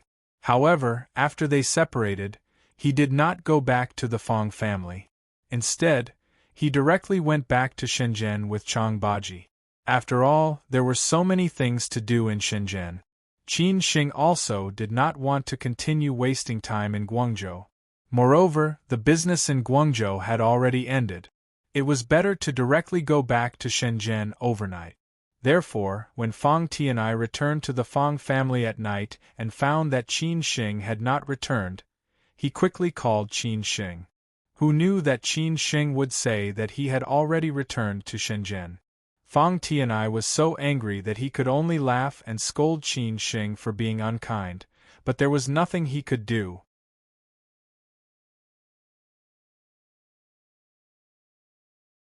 Chapter 1048. Of course, Fong Tianai was not really angry. He guessed that something unexpected happened in Shenzhen, so Qin Sheng went back to Shenzhen in a hurry without saying goodbye. Qin Sheng did not forget to ask Fong Tianai to apologize to Old Master Fong and Fong Lu on the phone. Fong Tianai said that he did not say goodbye to Old Master Fong and Fong Lu in person, but Fong Tianai said that it did not matter. In the morning, when Fong Lu was having breakfast, she met Uncle Small and asked, "Uncle, why is Qin Sheng not up yet? I heard that he has a regular schedule. He should not be up at this time." You know all this? Where did you get the news? Fang Tianai asked with a smile while drinking orange juice. Fang Lu said happily, Uncle, have you forgotten that Madame Diplomacy is a rout? Qin Shing's fiancé is my friend. How could I not know this? She asked me to take care of Qin Shing in Guangzhou. Fang Tianai picked up the bread and asked casually, I have heard a lot about Qin Shing's fiancé. It has nothing to do with her family background. Let's just talk about this woman. He had never seen Song Ruyu before. It was said that the marriage between Qin and Song was a powerful combination. Qin Shing was likely to live off a woman in the future. Of course, this was all a joke. Fang Lu ate like a lady. She had received professional etiquette training, whether it was Chinese or Western. After all, the Fang family had a wide range of contact. After Fang Lu wiped her hands with a towel, she said, Uncle, if this woman continues to be an official, maybe there will be another female leader in the future. After hearing this, Fang Tianai understood. He joked, then Qin Shing will be in trouble. Fang Lu knew what Uncle Small meant, but she asked with concern, Uncle, why is Qin Shing not here yet? Do you need to call him? Fang Tianai explained, no need. He did not come back last night. Something happened in Shenzhen, so he rushed back overnight. What happened? Fang Lu asked, feeling very surprised. Fang Tianai shook his head and said, I don't know the details. But let's not worry too much. I think Qin Shing can handle it. If he really can't handle it and needs help, he will call. Since her uncle had said so, Fang Lu did not continue to ask. After all, the Fang family had not become a true ally of the Qin family yet. There was still a long way to go in Shenzhen. Qin Shing had not been idle since he got up in the morning. Gu Jianxin directly came over to report to him about the situation in Shenzhen. He said that it would take at least 1 month to check the accounts of the past 5 years. Moreover, this was under the condition that Qin Shing had made a breakthrough. Since He Yong dared to be so brazen, he must have done a lot of tricks in the accounts. It would be difficult to find a breakthrough directly. After listening to these reports, Qin Shing said, You carry out your plan first. I will cooperate with you. You don't have to be so anxious. This is a tug-of-war. The Qin family can afford it even if it takes 2 or 3 months. I'm afraid that He Yong won't be able to hold on until then. Okay, Chairman Qin. I will go to the company first. I will contact you directly if there is any situation. Gu Jianxin nodded silently and left. At this time, He Wei walked in and handed the documents to him. This is the information of several big shots that He Yong met in the past 2 days. 2 city leaders, 2 bank executives, one is the vice president of the Chaos Han Chamber of Commerce. Most of the time, he stayed with his mistress. It seems that he had a conflict with his wife. He Yong's confidant, Duan Kaidao, has been with He Yong most of the time. During this period, he met with the vice president and the financial director of the Shenzhen company. I don't know what they talked about. Thank you for your hard work. Qin Shing took the documents and said with a smile. He Wei said happily, It's not hard work at all. It's all boring work. What? You still have resentment? Just take it as coming to Shenzhen to relax. This time, we are not here to fight and kill. Qin Shing said half-jokingly. Then he said, You should keep a close eye on He Yong and Duan Kaida. No matter who they have met or contacted, it's better to find out. Don't worry, He Wei said unconcernedly. He thought that the people this time would be very dangerous. It turned out that there was no danger at all. After Qin Shing left the hotel, he went to meet the financial director of the Shenzhen company with Chang Baji. Hao Lei had already put him under control last night. As for how he had put Qin Shing under control, Hao Lei did not know. At this moment, the financial director was locked up in a villa area in Shenzhen. Hao Lei brought some people to keep a close watch on him. He was waiting for Qin Shing to go over and talk to him face to face. He reckoned that He Yong would know about it soon. Chang Baji had already arranged the itinerary. He and Qin Xing went around in circles twice. During this period, they even changed cars twice. After making sure that they were not being followed, they went to the villa area. They were already very familiar with this kind of trick. Back when they escaped from Hangzhou, it was much more complicated than this. Silver Lake Mountain Villa District. This was a somewhat old villa district. Compared with the bustling Shenzhen Bay, it was a bit more secluded. The villa was arranged by Gongsuan's pawn in Shenzhen. Before the Qin family set off, they had found several safe places like this in Shenzhen, just to be prepared for when the time came. Hao Lei and 2 bodyguards guarded the financial director. From yesterday until now, they took turns to keep an eye on him. At the same time, they confiscated his mobile phone and everything else to prevent him from contacting the outside world. Before Qin Xing came, he would not be able to walk out of here.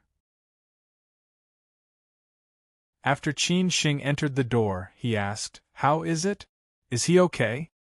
At first, he resisted. After being beaten up a few times, he became well-behaved. However, he did not say anything. Obviously, he wants to continue to resist. We can't lock him up for too long. After all, this is not other places. Otherwise, we will be in trouble, Hao Lei said. Qin Xing said thoughtfully, "Leave the rest to me. Lock him up in a room alone, I want to talk to him." Hao Lei nodded and went to make the arrangements. Qin Xing held all the information about the financial director in his hands.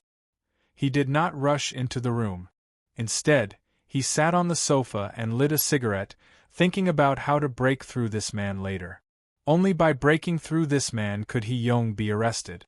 A few minutes later, Qin Xing slowly stood up and walked to the room. When he reached the door, he directly pushed the door open and entered. He saw a man with a swollen face, sitting on the bed with a blank look.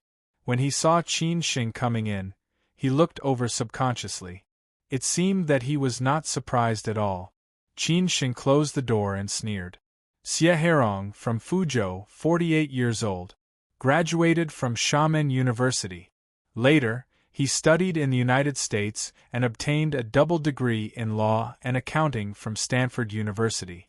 After graduation, he entered Wall Street and worked in 2 of the world's top 500 companies. Later, he returned to China and worked in Hong Kong. 6 years ago, he entered a company in Shenzhen as the financial director. His parents are in their hometown in Fuzhou. He has an older brother and a younger sister. The older brother works in the finance bureau of Fuzhou City, and the younger sister works in a private enterprise in Fujian. His wife is from Hong Kong and has a beautiful daughter. She is currently studying in Hong Kong and is preparing to study in the United States after graduation. It's a very happy family. This was the general information about the financial director named Xie Herong. He looked a little thin and weak, and his hair was a little bald. Qin Xing did not know whether it was because of the long years of work, or because he had been working in Hong Kong for a long time, so he looked more like a Hong Konger. "Do you have a cigarette? Give me one." Xie Herong did not seem surprised by what Qin Xing said. After all, this was only his basic information. Qin Xing was not stingy. He threw the whole pack of cigarettes and lighter to Xie Herong. After Xie Herong took it, he silently lit a cigarette and fiercely puffed out the smoke. "Do you know that you are breaking the law by doing this?" Qin Xing slowly walked forward to stand in front of Xie Herong and said, "If I say that I have done a lot of things that are illegal, would you believe me?" Xie Herong was stunned for a few seconds. Thinking of Master Qin's wrist, he seemed to be a little scared. He said weakly, "I know what you want to do, but I can't cooperate with you. Because if I say anything, I will die without a burial place. He Yong will not let me go." "If you don't say anything, do you think the Qin family will let you go?" "I know that He Yong wants you to go abroad, but you probably can't even pass the customs in Shenzhen now, let alone go abroad. Moreover, I have already sent people to Hong Kong and Fuzhou. The news of your parents, wife, and children should come soon, Qin Sheng said calmly. However, the information in his sentence was enough to crush Xie Herong. Xie Herong was stunned. When Xie Herong heard this, he directly rose from the ground and shouted, Qin Sheng, what do you want to do? Don't you know very well what I want to do?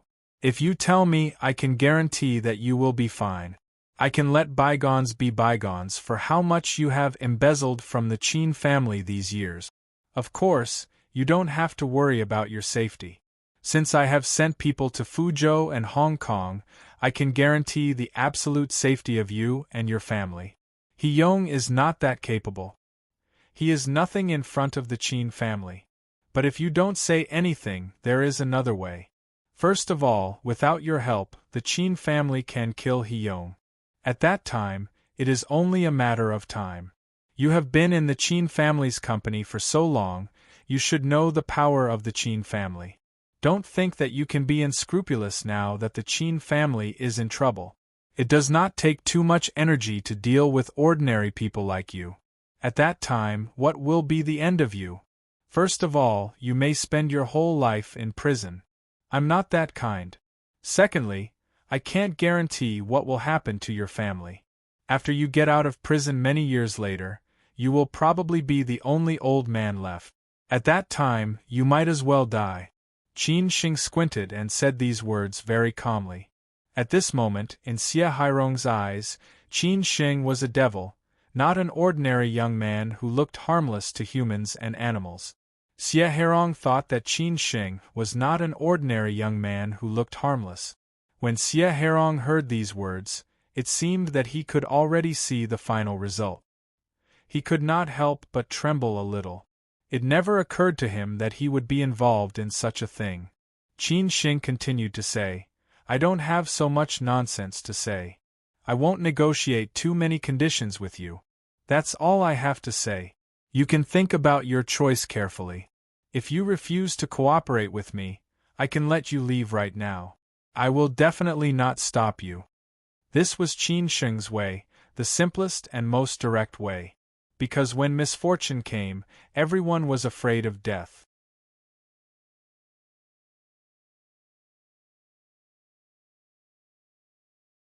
Chapter 1049.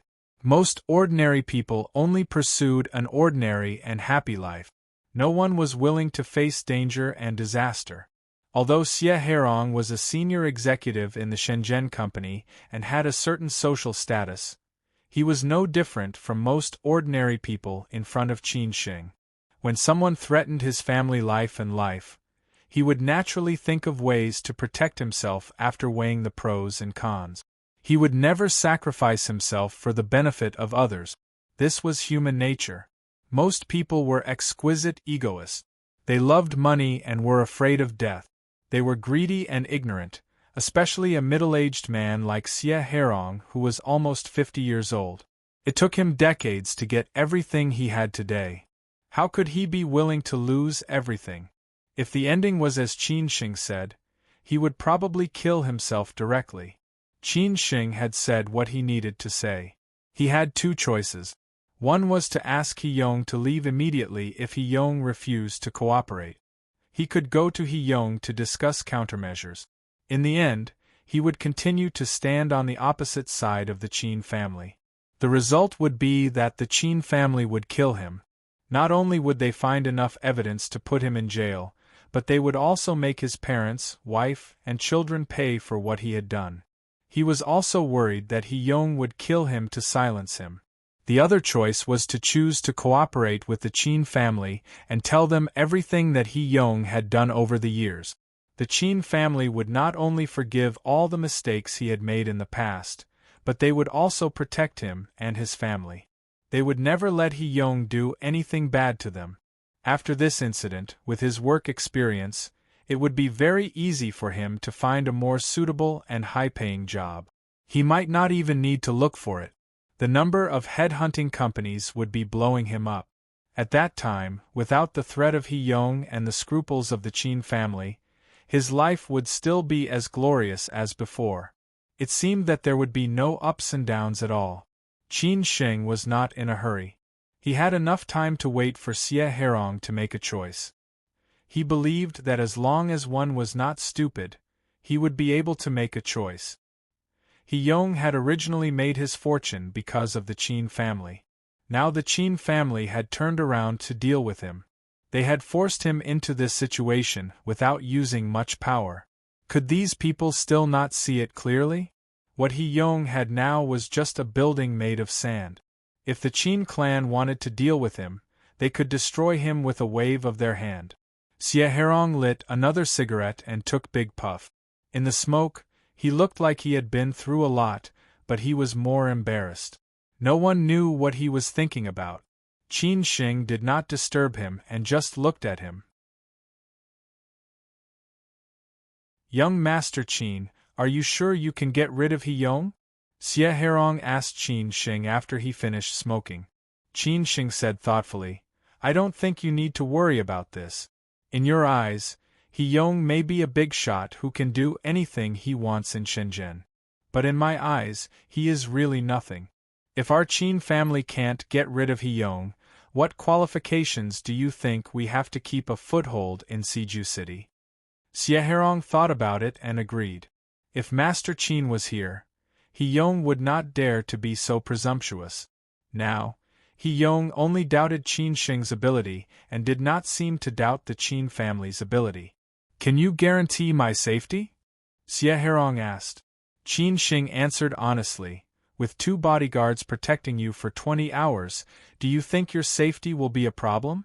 Besides, before we get rid of He-yong, as long as you don't go out, what can He-yong do to you? After we get rid of He-yong, we will send you directly to Hong Kong. Xie Herong was silent for a while and said, I need you to protect my wife, children, and family. Don't worry, you don't need to worry about these. As long as you choose to cooperate with us, these are all things that you should do, Qin Xing said disapprovingly. Xie Herong was still a little worried and said, Are you sure that as long as I cooperate with you, the Qin family will not look into what I did in the past? They will not look into it. What you did is nothing in front of the Qin family. Since you have chosen to cooperate with the Qin family will treat it as a reward for you, Qin Xing said with a smile. Xie Herong was finally completely relieved. He took a long breath and said, Okay, I choose to cooperate with the Qin family. When Qin Xing heard this answer, the smile on his face gradually became brighter. It seemed that He-yong's good days were getting more and more difficult. He was waiting for the moment when He-yong would take the initiative to admit defeat. Qin Xing came back to his senses and said, I hope we can cooperate well. But you have to live here for a short period of time. If you need anything, just tell them directly. As for your wife and children, you need to comfort them, in case He-yong makes a fuss about it. Since he had already promised Qin Xing, Xie Herong would not think anymore. He replied, I know all these. After Qin Xing came out of the room, Hao Lei hurriedly ran over and asked, Qin Xing, how was it? Did Xie Herong compromise? If he really doesn't want me to go in and teach him a lesson, I don't believe that he won't compromise. Qin Xing glanced at Hao Lei and thought to himself, now that you are a man with a girlfriend, can't you be more stable? He replied, he has already compromised and agreed to cooperate with us. Find 2 trustworthy people to guard Xie Herong here and don't let him leave. Inform Gu Jianxin to come over and talk to Xie Herong. We still need him to do these things. Hearing this news, Hao Lei was very happy and said, Damn, Xie Herong has compromised. This old thing is really a coward. I will inform Gu Jianxin right now. Leave the rest to me. With Hao Lei in charge here, Qin Xing did not need to worry about anything. He took Chang Baji to meet the vice president of the Chaos Han Chamber of Commerce, who was close to He-yong. Qin Xing continued to put pressure on He-yong. With the pressure from the Fong family, these people had stopped cooperating with He-yong. If no one took over, they would continue to suffer losses. Therefore, they would cooperate with He-yong sooner or later. Therefore, Qin Xing had to cut off He-yong's last way out. The place to meet was the building of the Chaos Han Chamber of Commerce. Qin Xing was not afraid at all. He was afraid that He Yong did not know what he was doing. He almost called He Yong and told him that he was here. The vice president of the Chaos Han Chamber of Commerce was already waiting for Qin Shing at the door. After seeing him, he smiled and shook hands. Young Master Qin, I've heard about you for a long time. It's fate to meet you today. Lao Feng has already told me about you. Let's go in and talk. Qin Shing laughed and scolded you in his heart. I have only been back in the Qin family for a year. How long can you be famous? You are so hypocritical. However, you are a businessman. As long as there is profit, it is not a big deal. There are many businessmen who know when to yield and when to stand tall. As long as they can make money, it does not matter even if they have to call the other party grandpa. As for the vice president of the Chaos Han Chamber of Commerce, Han Longgang, he was not bad. After all, he was also a respectable person. He was just afraid of the Qin family and the Feng family behind Qin Shing, so he was very polite to Qin Shing. Young Master Qin, your father is my idol. I just haven't had the chance to meet him. Han Longgang casually chatted. Qin Shing said happily, Brother Han, then you really have no chance. Qin Shing was already being polite. If he was not polite, he could directly say that if you really want to meet him, you can send yourself in. But I guess you are not qualified to be locked in the same room with the old man. I really don't know why you mention the old man. It seems that there is no other topic besides him. There will be a chance. Han Longgang also realized that he said something wrong and smiled awkwardly. At this time, Qin Shing said, Brother Han, Lao Feng has said what he should say to you. I should have visited you earlier, but I just arrived in Shenzhen and there are too many things to do, so I have caused you a lot of trouble. Young Master Qin, it is not troublesome. After all, the Feng family has informed us. We dare not offend the Feng family. But we are all trying to make a living. If these projects are really stopped, we will lose everything. Han Longgang said with some embarrassment, What's more, He Yong has a lot of power in Shenzhen. I am afraid that if we do this, we will be punished. Qin Shing said disapprovingly, Brother Han, I am here today to solve these problems. Since you have helped the Qin family, of course, the Qin family will not let you down. Young Master Qin, what do you mean? Han Longgang suddenly became very interested and asked. Qin Shing said neither hurriedly nor slowly, I know that if I ask you to stop cooperating with He Yong, it will cause you a lot of losses. So the Qin family will cover all your losses. As long as you continue to delay He Yong, it will be fine. If He Yong makes trouble for you, you can say that you are also in a difficult position. As for the future, after the Qin family takes He Yong down, if you are interested, these projects can all be handed over to you. Of course, you can also choose to cooperate with the Qin family. Hearing this, Han Longgang could not help but feel that the Qin family was very confident in getting rid of He Yong. It was obvious that they would not stop until they got rid of He Yong. He was somewhat glad that he had listened to the Feng family's suggestion.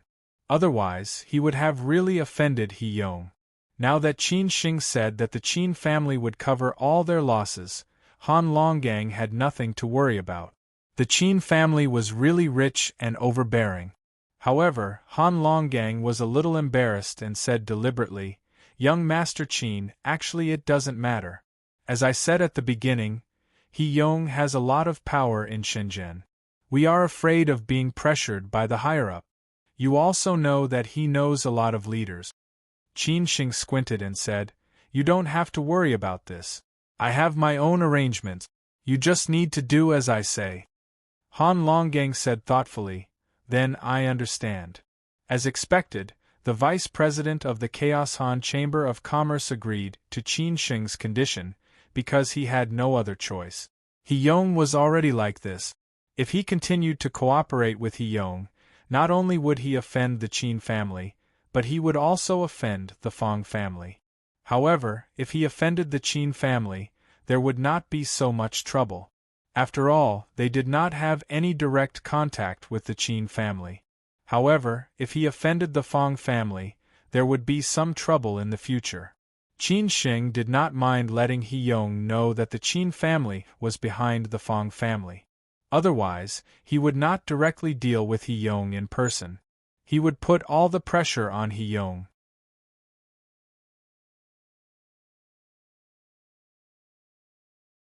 Chapter 1050. Although friends were friends, in the face of interests, friends could be cannon fodder. Moreover, they were friends built on interest. Therefore, it was expected that Han Longgang would abandon He Yong, unless he wanted to accompany He Yong. However, everyone had to weigh the loss of money every day. After all, in the face of interests, most people would only protect themselves, because this kind of relationship was not that of brothers who had gone through life and death. Han Longgang wanted to invite Qin Sheng to dinner, but Qin Sheng politely refused, because he had nothing else to talk about with Han Longgang. Moreover, he was not clear about Han Longgang's character.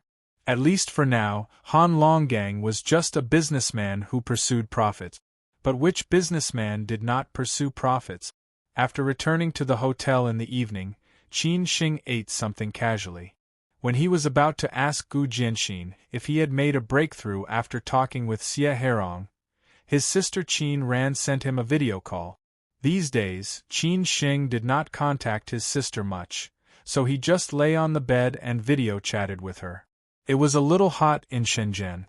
Qin Sheng had just taken a shower and was wearing a bathrobe. Qin Ran, who was lying on the sofa in the living room of the Qin family, said in surprise, "Qin Sheng, what's wrong with you? You're going to bed so early. Don't you have any activities at night in Shenzhen? This is a little unscientific. Our young master Qin went to Shenzhen, and many people wanted to invite him to dinner. Or is there something going on? Is there a woman next to him? Qin Sheng, don't mess around in Shenzhen. There are a lot of acquaintances there. If Ruyu finds out, no one can protect you." Qin Sheng was speechless. Qin Sheng was speechless as he said, "Sister, don't make fun of me. I don't have time to look for a woman. Besides, I'm not interested in it. As for eating and drinking, I've been drinking to death these days. I'm your only brother. If you don't care about me, who will support you when you get married in the future?" Qin Sheng, why do I feel that you can't wait to marry me now? Recently, you've said this more than once or twice. Ruyu hasn't married yet. Are you afraid that I'll bully your wife? Sigh, you hurt my heart. Qin Ran pretended to be heartbroken. Qin Sheng quickly admitted his mistake and said, "Sister, I was wrong. I won't say such things again. I'll buy you a gift when I go back. How about that?" She snorted and said, "That's more like it. I won't tease you anymore. Let's get down to business. How's the situation in Shenzhen? Is He Yong's counterattack powerful?" "Counterattack? What can he do to fight back? He's about to become a stray dog. I think it won't be long before he comes to me to compromise. I've already cut off all his retreat routes. Let's see what conditions he puts forward then," Qin Sheng said with some disdain. He Yong, who seemed to be very strong, was just a paper tiger. Without the support of sixth Uncle Long, He Yong was like duckweed without a foundation. Now, not only did Qin Sheng directly remove him from the general manager position, he also cut off his right-hand man. Most importantly, he made use of the Fong family to take drastic measures. What else could He Yong do? When Qin Ran heard the news, she was very happy and said, "Oh, it seems that my brother's progress in Shenzhen is very smooth. I'll wait for your good news. I hope you can solve He Yong's problem as soon as possible. I'll celebrate with you in Beijing." Qin Sheng replied with a smile, "Don't worry, sister. Just wait for my good news at home. The result will be out in half a month at the earliest, or more than a month at the latest. He Yong can't hold on for long." "I'm relieved to hear that." Qin Ran smiled and nodded. At this time, Qin Sheng asked, "Sister, how's the situation in Dalian? How's Uncle Gongsuan's progress? I didn't pay much attention to it. Song Shishing is more ruthless than Heyong. As you said, Dalian is not like Shenzhen. Song Shishing has a lot of power in the local area. It can be said that he has connections with both the underworld and the underworld. After all, he has been in Dalian for many years. Uncle Gongsun has a lot of resistance, and Bak was injured because of this. But Uncle Zhuangzhou is rushing over from Bing City. The situation should be alleviated by then, Qin Ran said honestly. Compared with the smooth progress in Shenzhen, the resistance in Dalian was very big. Qin Xing frowned and said, "Then I'll deal with the things in Shenzhen as soon as possible and go to Dalian to help. If Heyong falls, Song Shishing will naturally be under more pressure." "Well, you're right. Song Shishing is probably waiting for Heyong," Qin Ran said thoughtfully. At this time, Qin Xing asked, "How's the situation at home?" Qin Ran picked up a bunch of washed grapes and said, "Everything is fine at home. The new company is running normally. The sale of the assets obtained from Sixth Uncle is almost finished. The next step is to withdraw the funds. Aunt Chong and Uncle Hao are already sorting out the Qin family's former asset. When the things in Dalian and Shenzhen are over, it will officially start." "Well, don't worry. Let them contact the people in Shanghai first. When the things in Shanghai are almost done, there will be results in Shenzhen and Dalian," Qin Xing said. These were all within the plan. What Qin Xing cared about now was the situation in Beijing. He changed the topic and said, "Sister, is there still no news?" At this time, Qin Ran said with a heavy heart, "It's been so long. How can there be no news? I heard that the joint investigation team has reinvestigated the Chang, an organization, and also investigated many companies under it. The Chang, an organization, has been in turmoil recently. Sixth Uncle and the others are having a hard time. Fortunately, we have withdrawn from the Chang, an organization, so it has nothing to do with us." When Qin Xing heard this news, he said slowly, "It seems that the old man has given us a lot of things. I really don't know what will happen next. I'm afraid that Sixth Uncle will be anxious again and target the Qin family and the old man again. I don't know what the old man is thinking. Isn't he afraid that he won't be able to come out?" Qin Ran shook her head and said, "Let's talk about it later. These are out of our control. By the way, although you are in Shenzhen and can't come back in a short time, don't forget to care about Ruyu. If there is a result this year, you should get married. This is also what Grandma wants." Qin Ran changed the topic and said. Qin Xing nodded and said, "Well, I got it." Later, Qin Xing asked about the situation of Aunt Chong and Yai. After a short chat, he hung up. Before Qin Xing had time to ask Gu Jinxin, Xue Qinyan asked him what he was busy with now and if he had time for a video call. She had something to tell him.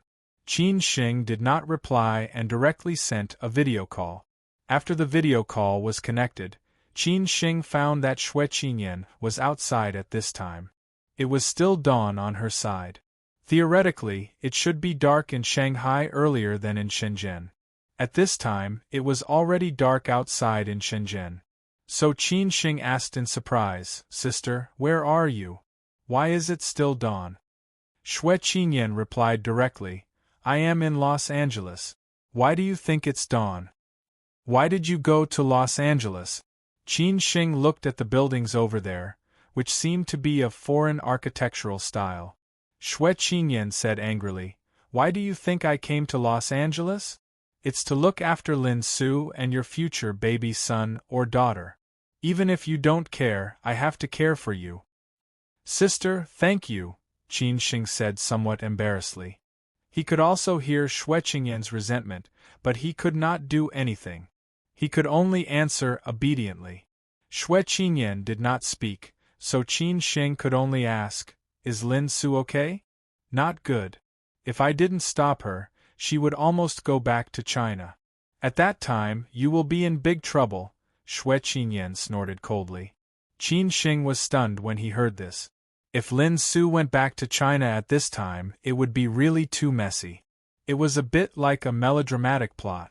First of all, what would the Song family do if they found out? This was a naked slap in the face of the Song family. Next, the Zhu family would be embarrassed. This marriage was made by old lady Zhu. It was Qin Sheng who did not live up to expectations. The Qin family did not care. At most, they would be ridiculed by others.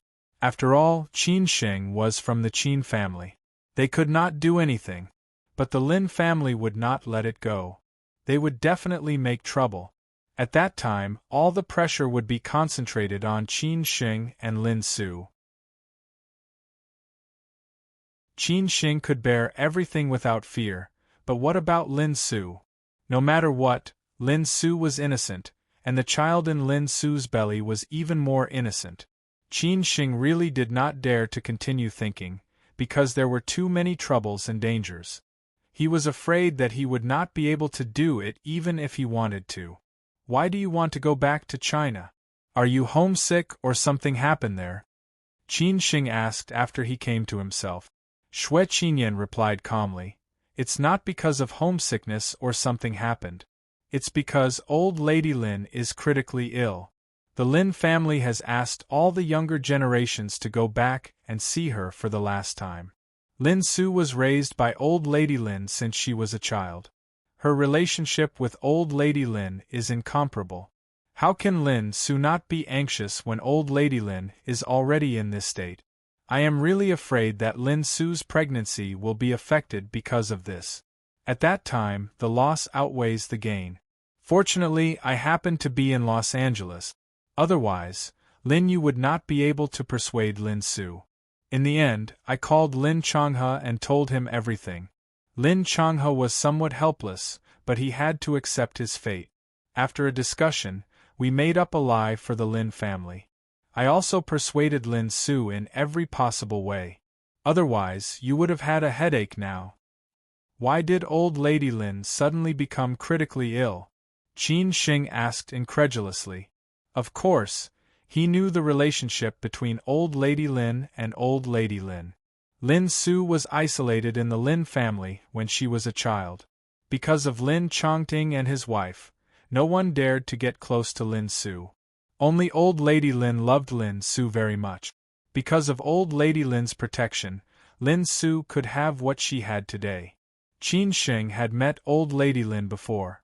She was an extremely kind and lovely old lady, who liked him very much. At that time, when most of the Lin family objected to their relationship, old Lady Lin was the only one who firmly supported them. Qin Sheng, who had no background at that time, was really touched. Thinking of this, Qin Sheng felt a little guilty to old Lady Lin. Because he had failed to live up to old Lady Lin's expectations, Lin Su was now living abroad. Her grandmother, who loved her the most, was critically ill, but could not come back. How could Lin Su not break down? Qin Sheng could imagine Lin Su's feelings. If he were abroad and his grandmother was critically ill, he would probably try everything to come back. This was the power of family which could make you do anything. However, if Lin Su really came back, there would be a lot of trouble. Therefore, Qin Sheng felt extremely guilty towards Lin Su again. He really owed her more and more. Now, he could only pray that the old lady would be safe and sound as soon as possible. Xue Qinyan said casually, "Old Lady Lin is old. She has all kinds of diseases and had 2 operations. It's not easy for her to hold on until now. But it's useless to say this now. I want you to do something for me. Since Lin Su can't go back to see old Lady Lin, and most of the Lin family don't know about your situation, I want you to go to Ningbo and see old Lady Lin on behalf of Lin Su. Old Lady Lin will feel at ease when she sees you. Otherwise, she will be worried about Lin Su.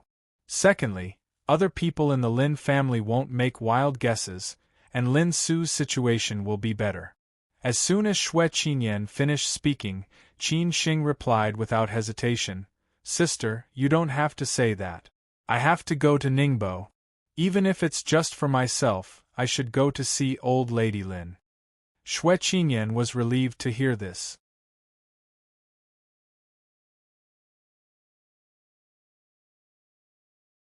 Chapter 1051. Chapter 1047. Losing your footing. In fact, even if Xue Qinyan did not say anything, Qin Sheng had to go and see old Madame Lin. This was not only for Lin Su but also for himself. Although he had broken up with Lin Su in name, if it were not for old Madame Lin's support, he and Lin Su would not have had such a story. Moreover, Lin Su was his woman and she was pregnant with his child. Old Madame Lin was Lin Su's grandmother and the maternal grandmother of his future child. No matter what, Qin Sheng should go and see old Madame Lin. This might be the last time he would see her.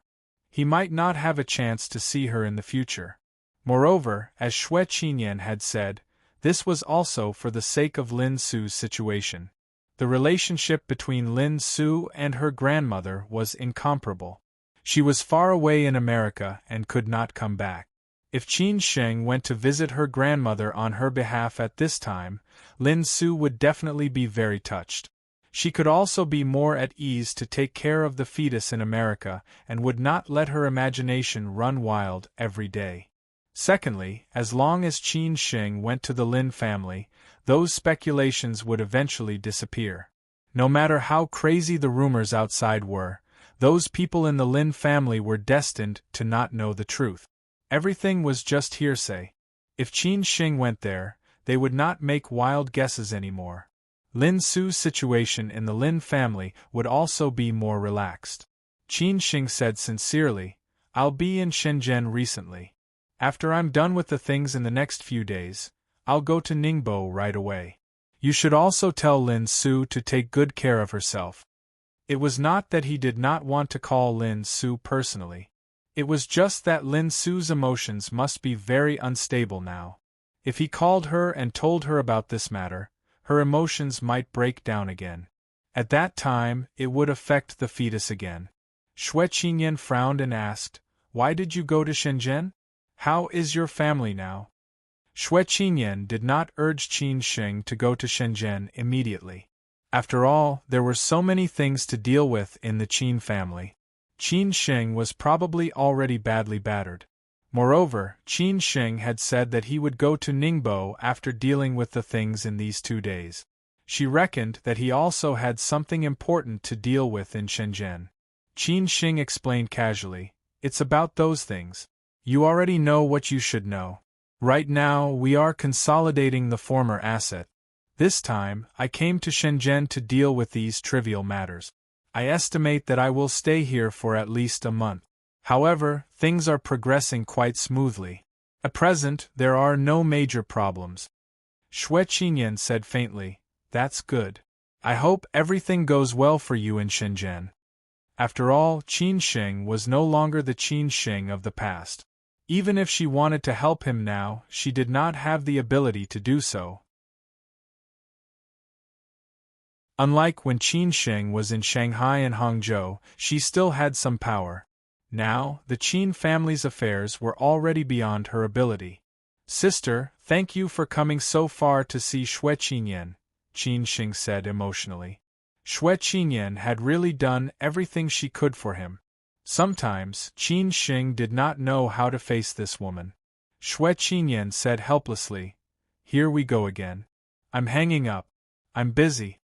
Xue Qinyan did not give Qin Sheng a chance to explain, and directly hung up the video call. Qin Sheng came back to his senses, and did not know whether to laugh or cry. At this time, Qin Sheng finally had time to call Gu Jianxin. The call was connected after a short while. Qin Sheng asked directly, "Old Gu, how is Xie Herong doing? How much did he tell us? Is there any important news?" Gu Jianxin was in the villa over there at this time. He had just finished talking with Xie Herong and said in a low voice, "Xie Herong did not tell us many things at present. Most of them are trivial things. There is no important thing. He should still be hiding something, or it is not too much to say what should be said now. I can only wait until the company finds out the specific details, and then break through from his side." Qin Sheng knew that it would not be so smooth on Xie Hairong's side. He must still be holding a wishful thinking and left himself a way out. He was afraid that Qin Sheng would abandon him at that time, or the Qin family could not get rid of He Yong, and then He Yong would take revenge on him at that time. Most people were like this. Qin Sheng could not be anxious. Since Xie Hairong had already compromised, he would break through sooner or later. As Gu Jianxin said, as long as the company found some clues, Xie Hairong could not bear it anymore. Qin Sheng nodded silently and said, I will leave the company to you. Try to find out the important evidence as soon as possible. At that time, it will be easy to deal with Xie Hairong. Gu Jianxin said firmly, Master Qin, don't worry. I will speed up. Once there is something wrong, I will inform you immediately. He was originally a newcomer to the Qin family. This time, he was allowed to lead the team to Shenzhen. On the one hand, he was a professional.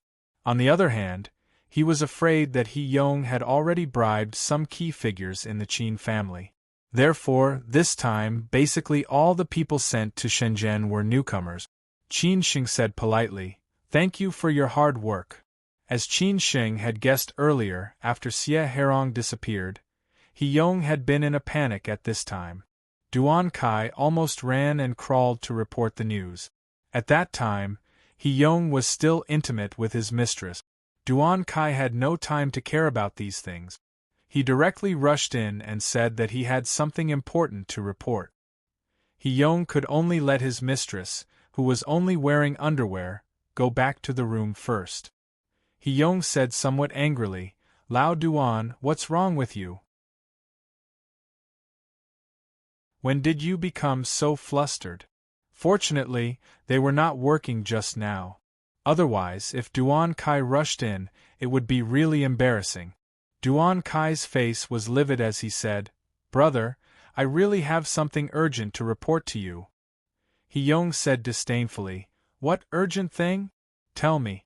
Did Qin Sheng kill his way to the door or not? He Yong said disdainfully. Today, the leader said that he would help him put pressure on the Chaos Han tycoons, so he also relaxed a lot. As long as the capital chain was not broken, he could continue to deal with the Qin family. Duan Kai did not expect He Yong to be so calm. He hurriedly said, Xie Hairong disappeared. What? Hearing this news, He Yong almost stood up subconsciously. He stared at Duan Kai with a dumbfounded look and shouted. Hadn't Xie Hairong been sent to Hong Kong by Duan Kai and then went abroad from Hong Kong? How could he suddenly disappear? Duan Kai then explained, Originally, we had agreed to go to Hong Kong today. However, at noon, I called Xie Hairong, but I couldn't get through to him no matter how hard I tried. I then sent people to his home, but they found that he had already disappeared. We couldn't get in touch with him no matter how hard we tried. I sent people to search for him for the whole afternoon and went to all the places that should have been, but still couldn't find Xie Hairong. Duan Kai, this is what I asked you to do. How can a living person disappear? What are you doing? You don't know how important Xie Hairong is to us. If he is controlled by Qin Sheng, the things that we have done in the company will be exposed. Why don't you go to hell? He Yong came to himself and scolded loudly.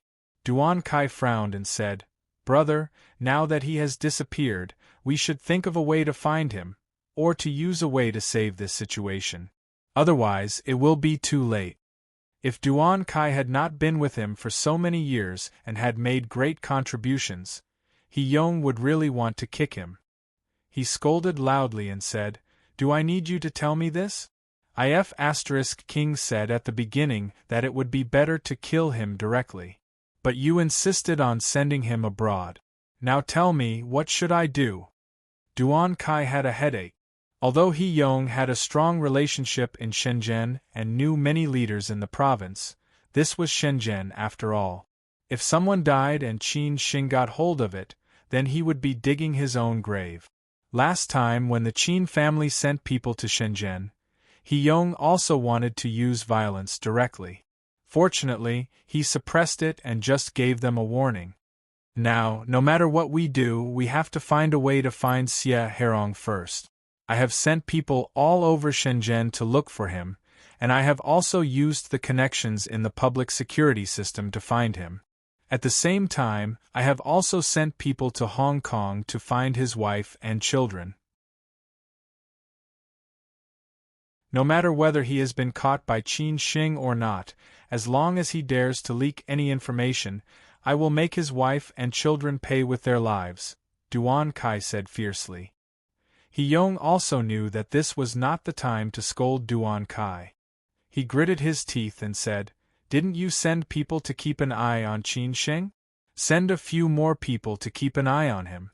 If Qin Shing really has Xie Herong under control, he will definitely go to see him. At that time, even if we have to fight, we have to take Xie Herong back at all costs. Qin Shing is very cunning. Our men can't follow them at all. There should be anti-reconnaissance experts over there. This seems to be a little difficult." Duan Kai shook his head and smiled bitterly. He Yong directly kicked the tea table and said, "If you can't keep an eye on Qin Shing, keep an eye on all the people from the Qin family who came to Shenzhen. I don't believe that they won't give themselves away. I don't care what methods you use, and I don't care where you find people. Find Xie Herong at all costs. Damn it, this is how you reply to me about what I told you." Duan Kai's face was a little ugly. After all, He Yong rarely pointed at his nose and scolded him like this. He had no choice but to bite the bullet and say, "It's not that we don't have any gains on our side. We already know who Qin Shing met these 2 days." He Yong frowned and said, "Who did he meet?" Duan Kai replied truthfully, "He went to Guangzhou yesterday morning. Fang Ti and I went to the hotel to pick him up in person. Qin Shing went directly to the Fang family. At the same time, he also went to the Provincial Party Committee family quarters in the afternoon. As for who he met, I still don't know. I'm trying to find out. This afternoon, Qin Shing went to the Chaos Han Chamber of Commerce and met Han Longgang. As for what they talked about, I don't know. Damn it, it's really the Fang family. I knew it was the Fang family. This son of AB*TCH, Fang Tianai, still doesn't admit it. Don't wait for me to make a comeback. At that time, I'll make your Fang family pay double," He Yong said, gnashing his teeth. Duan Kai continued to say, "Brother, the Fang family is not important. What's important is you have to find out what Qin Shing and Han Longgang talked about. If Han Longgang is determined to break up with us, our situation will be a little worrying." He Yong frowned and fell into deep thought. What Duan Kai said was indeed right. Han Longgang's side was the most important. If Han Longgang really colluded with Qin Shing's side, then don't blame him for being ruthless. After talking about these things, Duan Kai left quickly. He still had a lot of things to do. If He Yong fell, he would also be unable to protect himself in Shenzhen. The Qin family seemed to have taken the initiative. He Yong had been retreating step by step. The Qin family's victory seemed to be close at hand. It was only a matter of time. At night, in Beijing, a storm was brewing. It was estimated that many people would not be able to sleep tonight. They were all waiting for dawn to see if the news was true or false.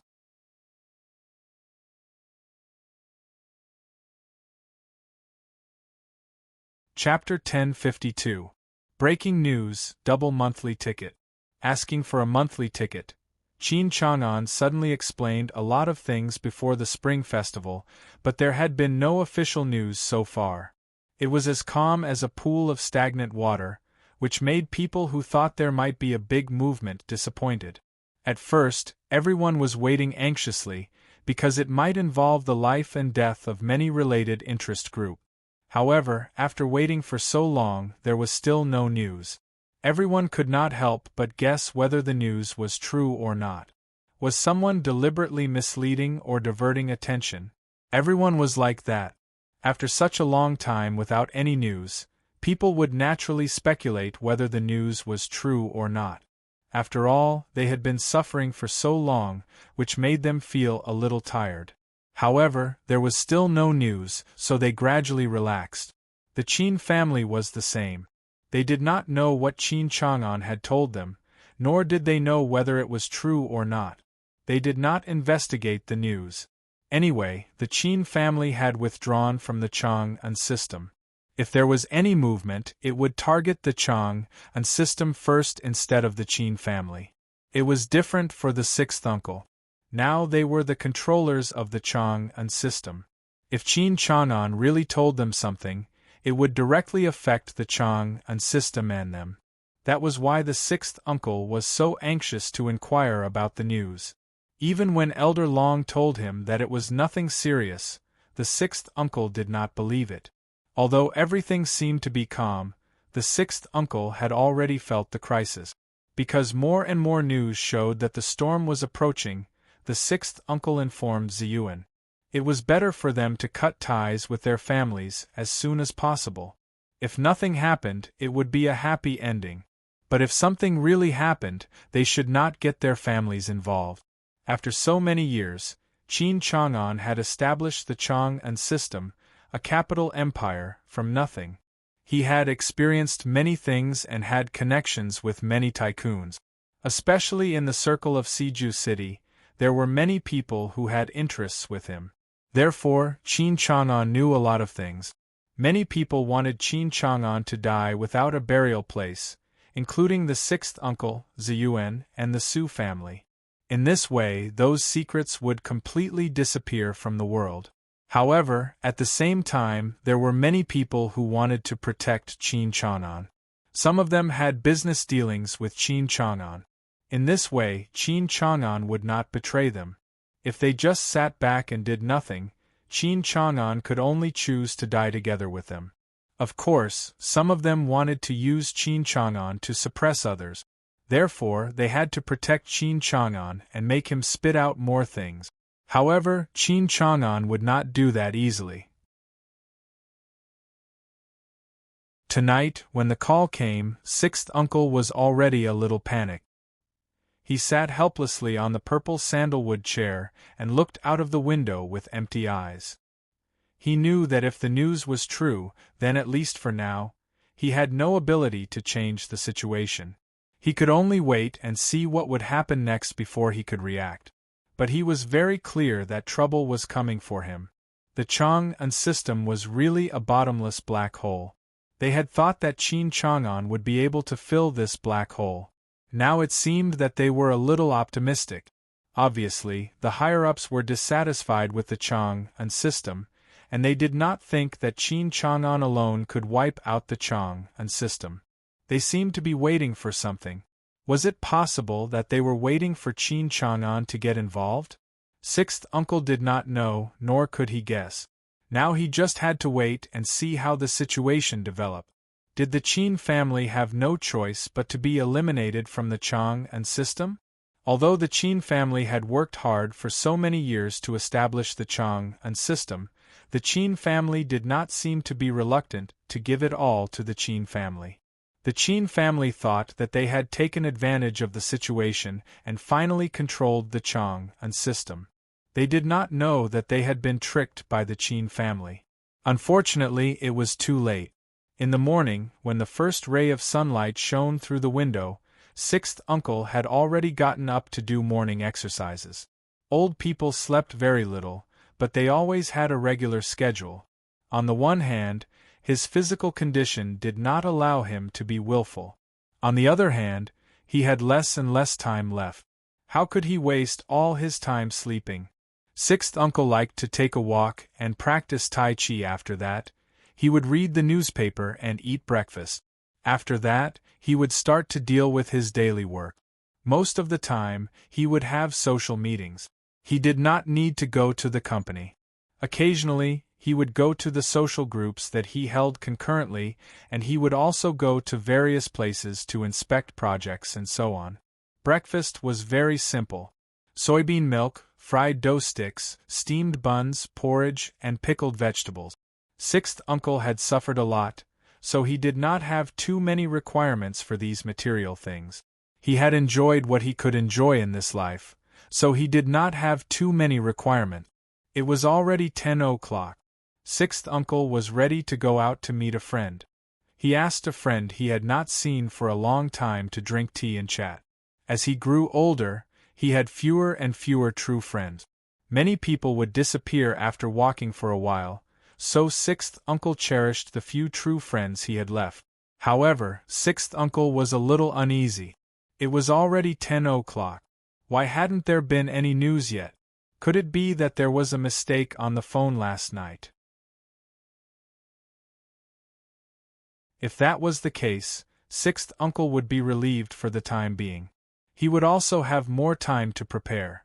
Just when sixth uncle was about to get in the car and go out, he received a call from the Chang'an system. The content of the call was very simple. The joint investigation team had officially entered the Chang'an system and thoroughly investigated all the related problems of the Chang'an system. The board of directors and management of the Chang'an system would be suspended, and all the matters would be taken over by the China Banking and Insurance Regulatory Commission. It was said that the fewer the news, the bigger the matter. So when he heard the news, the expression on sixth uncle's face instantly froze, and his phone directly fell to the ground. He knew that what should come had finally come. This time, it was the real storm, and he and the others were in the center of the storm. All of this should have started from Chang'an. Just when sixth uncle heard the breaking news, the news was gradually fermenting. More and more people had already known about it, and some media had even announced the news to the public. Everyone was very shocked about it. They had thought that the matter of the Chang'an system was about to come to an end, but they did not expect that there would be another storm. And this time, the storm was so fierce. Some people were not surprised about it. It seemed that they thought it would happen sooner or later. Everything that had happened before was just a foreshadowing, and this was the conclusion.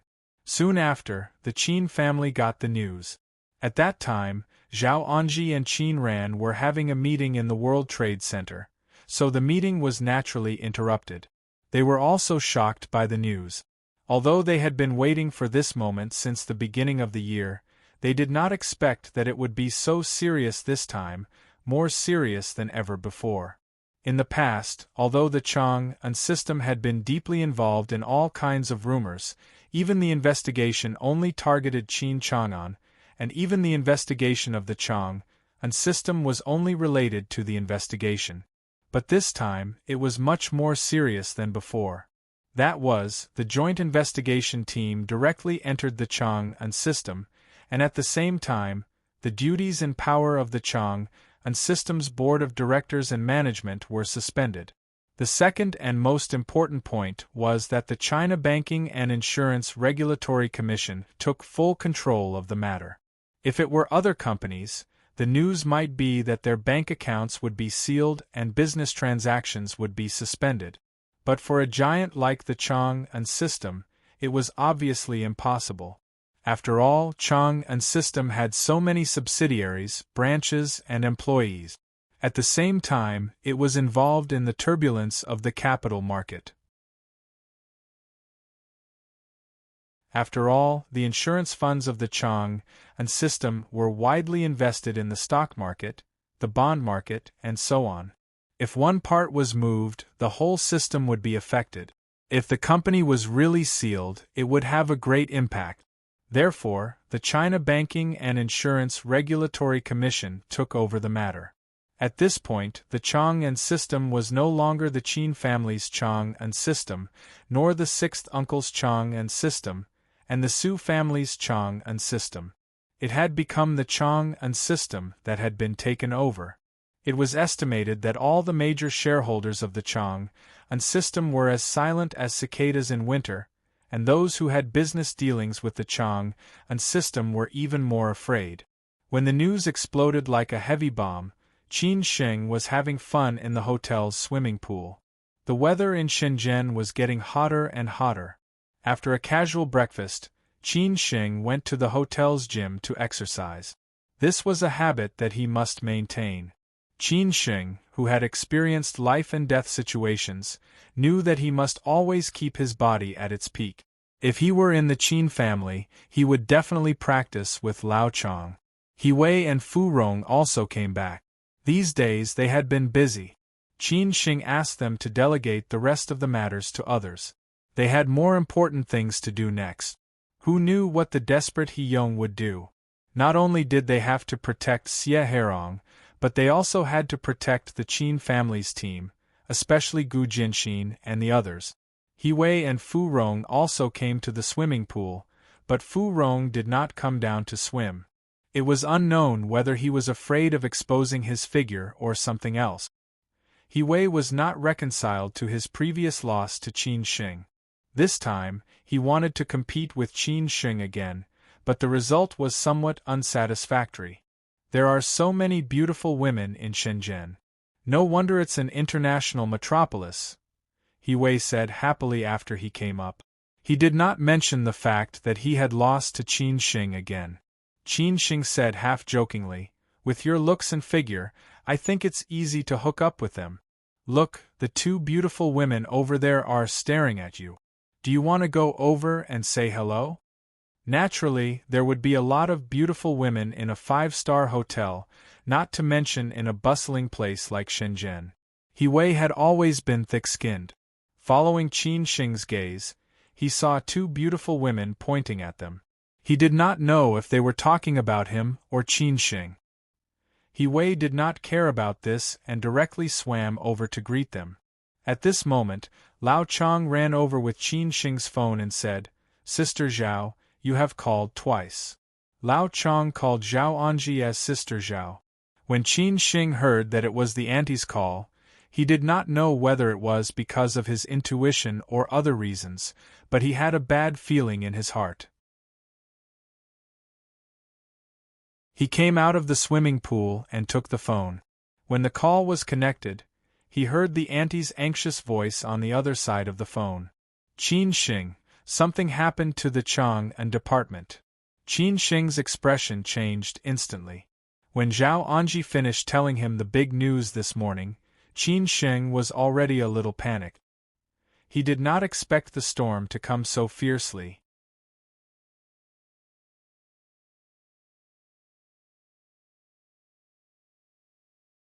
Chapter 1053.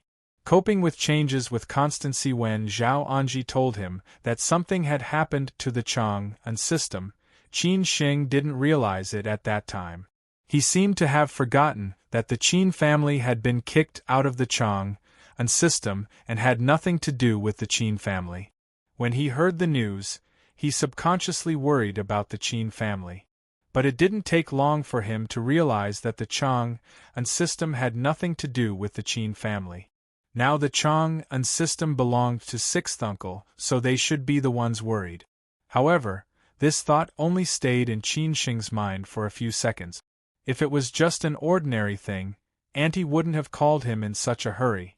Besides, they had been paying attention to the Chang'an system during this period. After all, the old man had deliberately explained a lot of things to them before the spring festival.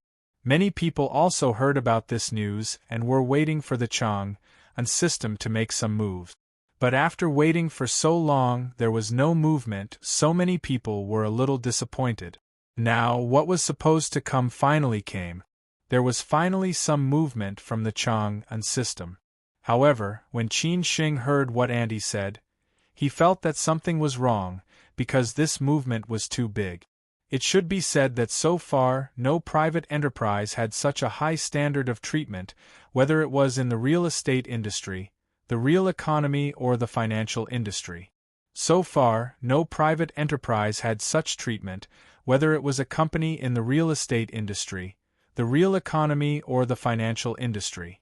At most, it was investigated and taken over by the provincial government, and more often, it was the municipal government. But what about the Chang'an system? Compared with the previous investigations, this time it was a thorough investigation of the Chang'an system. At the same time, the power of the board of directors and the management of the Chang'an system was suspended, and a working group was sent by the China Banking and Insurance Regulatory Commission to be in charge. That meant that from now on, No one could give orders to the Chang'an system, and the Chang'an system would no longer belong to anyone. Qin Shing couldn't help feeling lucky that the Qin family had withdrawn from the Chang'an system before the Spring Festival. Otherwise, the Qin family would be in great trouble now, and sixth uncle would have a headache. The Chang'an system, which they had worked so hard to get, was once again at the forefront of the storm. This time, they would be in danger. However, Qin Shing was not complacent, because the Chang'an system was established by the Qin family. How could the Qin family have nothing to do with so many related problems over the years? Naturally, the Qin family could not escape the blame, so the storm would naturally affect the Qin family.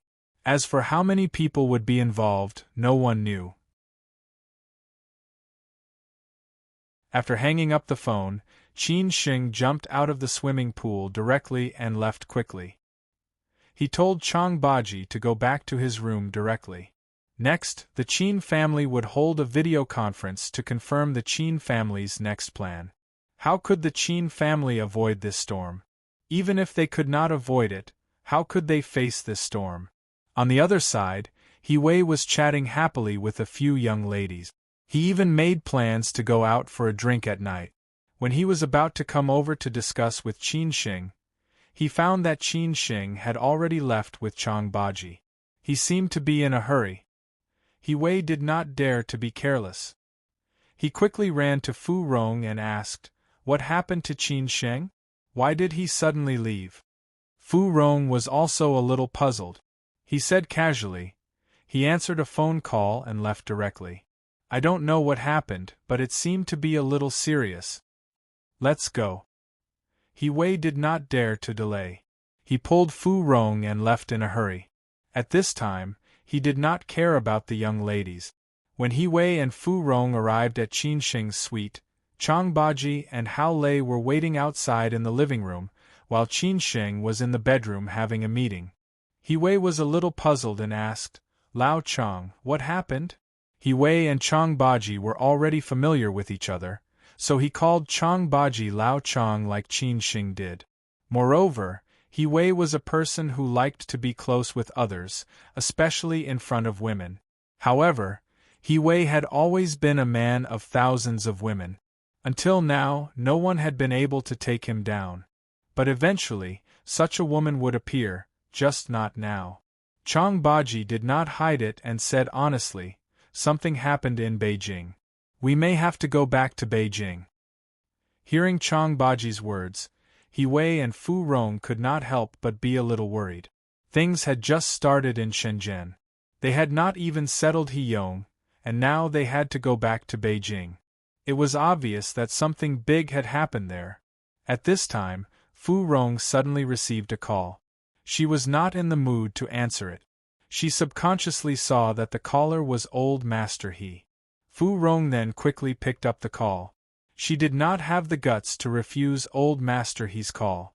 Old Master He suddenly called her, and thinking about Qin Sheng's situation, Fu Rong's mood became more and more depressed.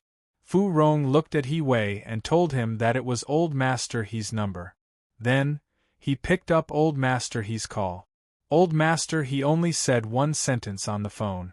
No matter what happened, he had to protect Qin Sheng at all costs. Fu Rong understood Old Master He's call very well. That was, if something really happened, they could die, but nothing could happen to Qin Sheng. When Fu Rong told He Wei about this, He Wei was also shocked. What on earth had happened? In the bedroom, Qin Sheng was discussing this with the Qin family. Actually, there were not many people.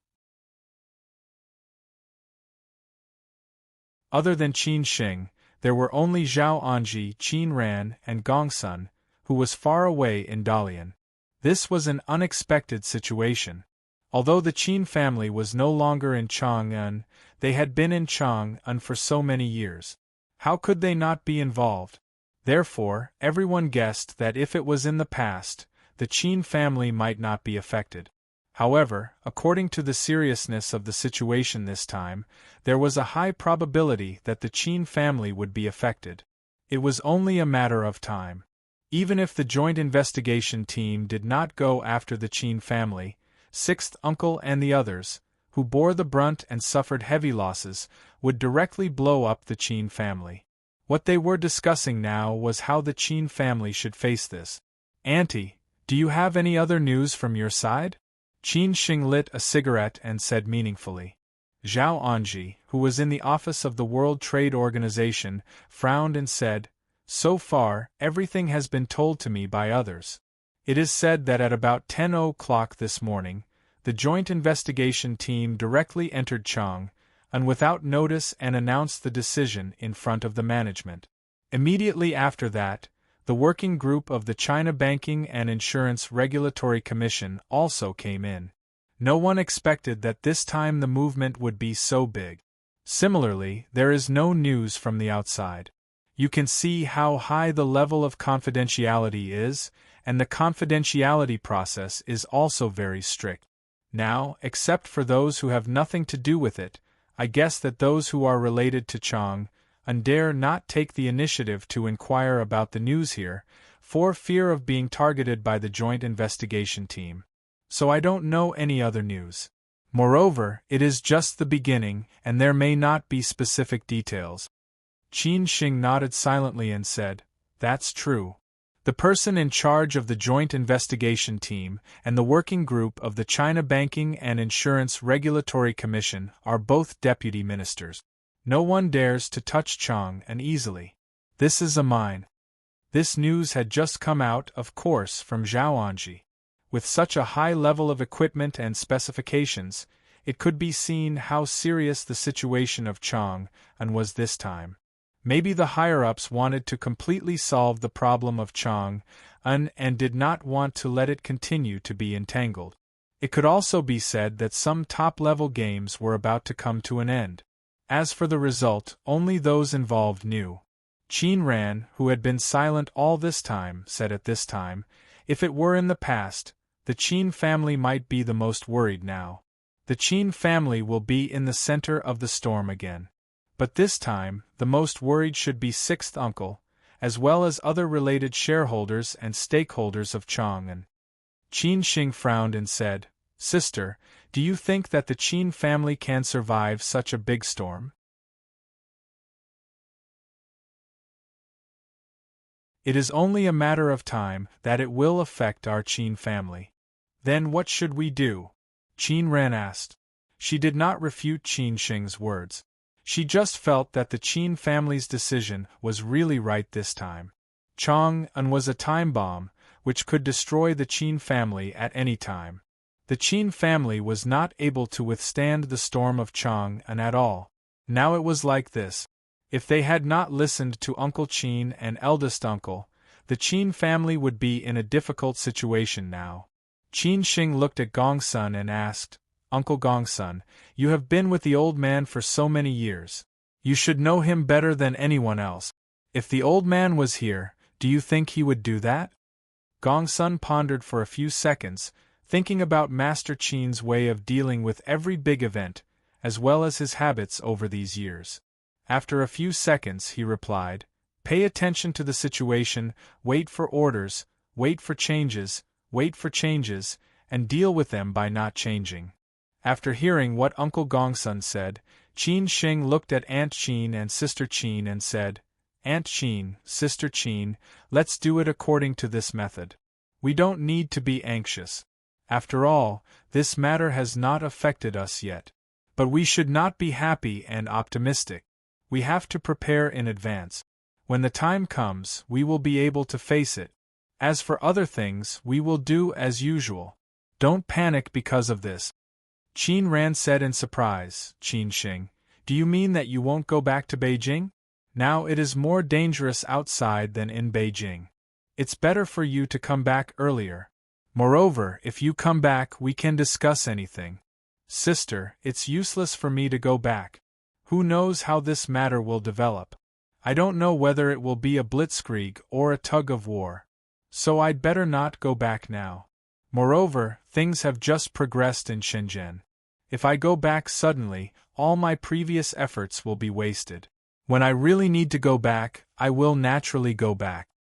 Qin Sheng could only explain in this way. After hearing this, Zhao Anji replied, Qin Sheng is right. We will keep an eye on things in Beijing first. We can also ask for some information. Qin Sheng has nothing to do when he comes back. It's better to deal with the things in Shenzhen first.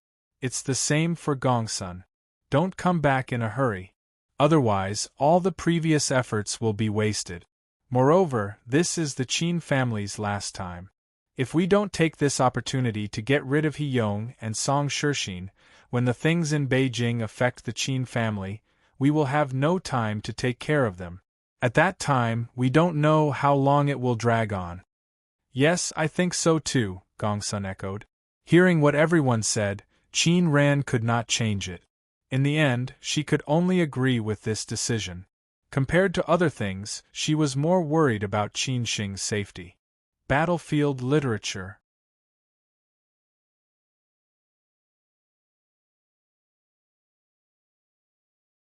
Chapter 1054. At present, the Qin family did not know whether the sudden storm would affect them or not. At least the Qin family had withdrawn from the Chang'an system, so they should not be involved for the time being. At most, Qin Chang'an would be involved. Of course, the first to bear the brunt was the sixth uncle, so the Qin family still had time to observe and prepare. The Qin family's strategy was moderate. They did not think that the Qin family had withdrawn from the Chang'an system, so this matter had nothing to do with the Qin family. At the same time, they did not take the initiative to get involved in the situation. They wanted to see how the situation was going and the sixth uncle's reaction was. Finally, the Qin family would make countermeasures. After the video call, Qin Sheng was lost in thought.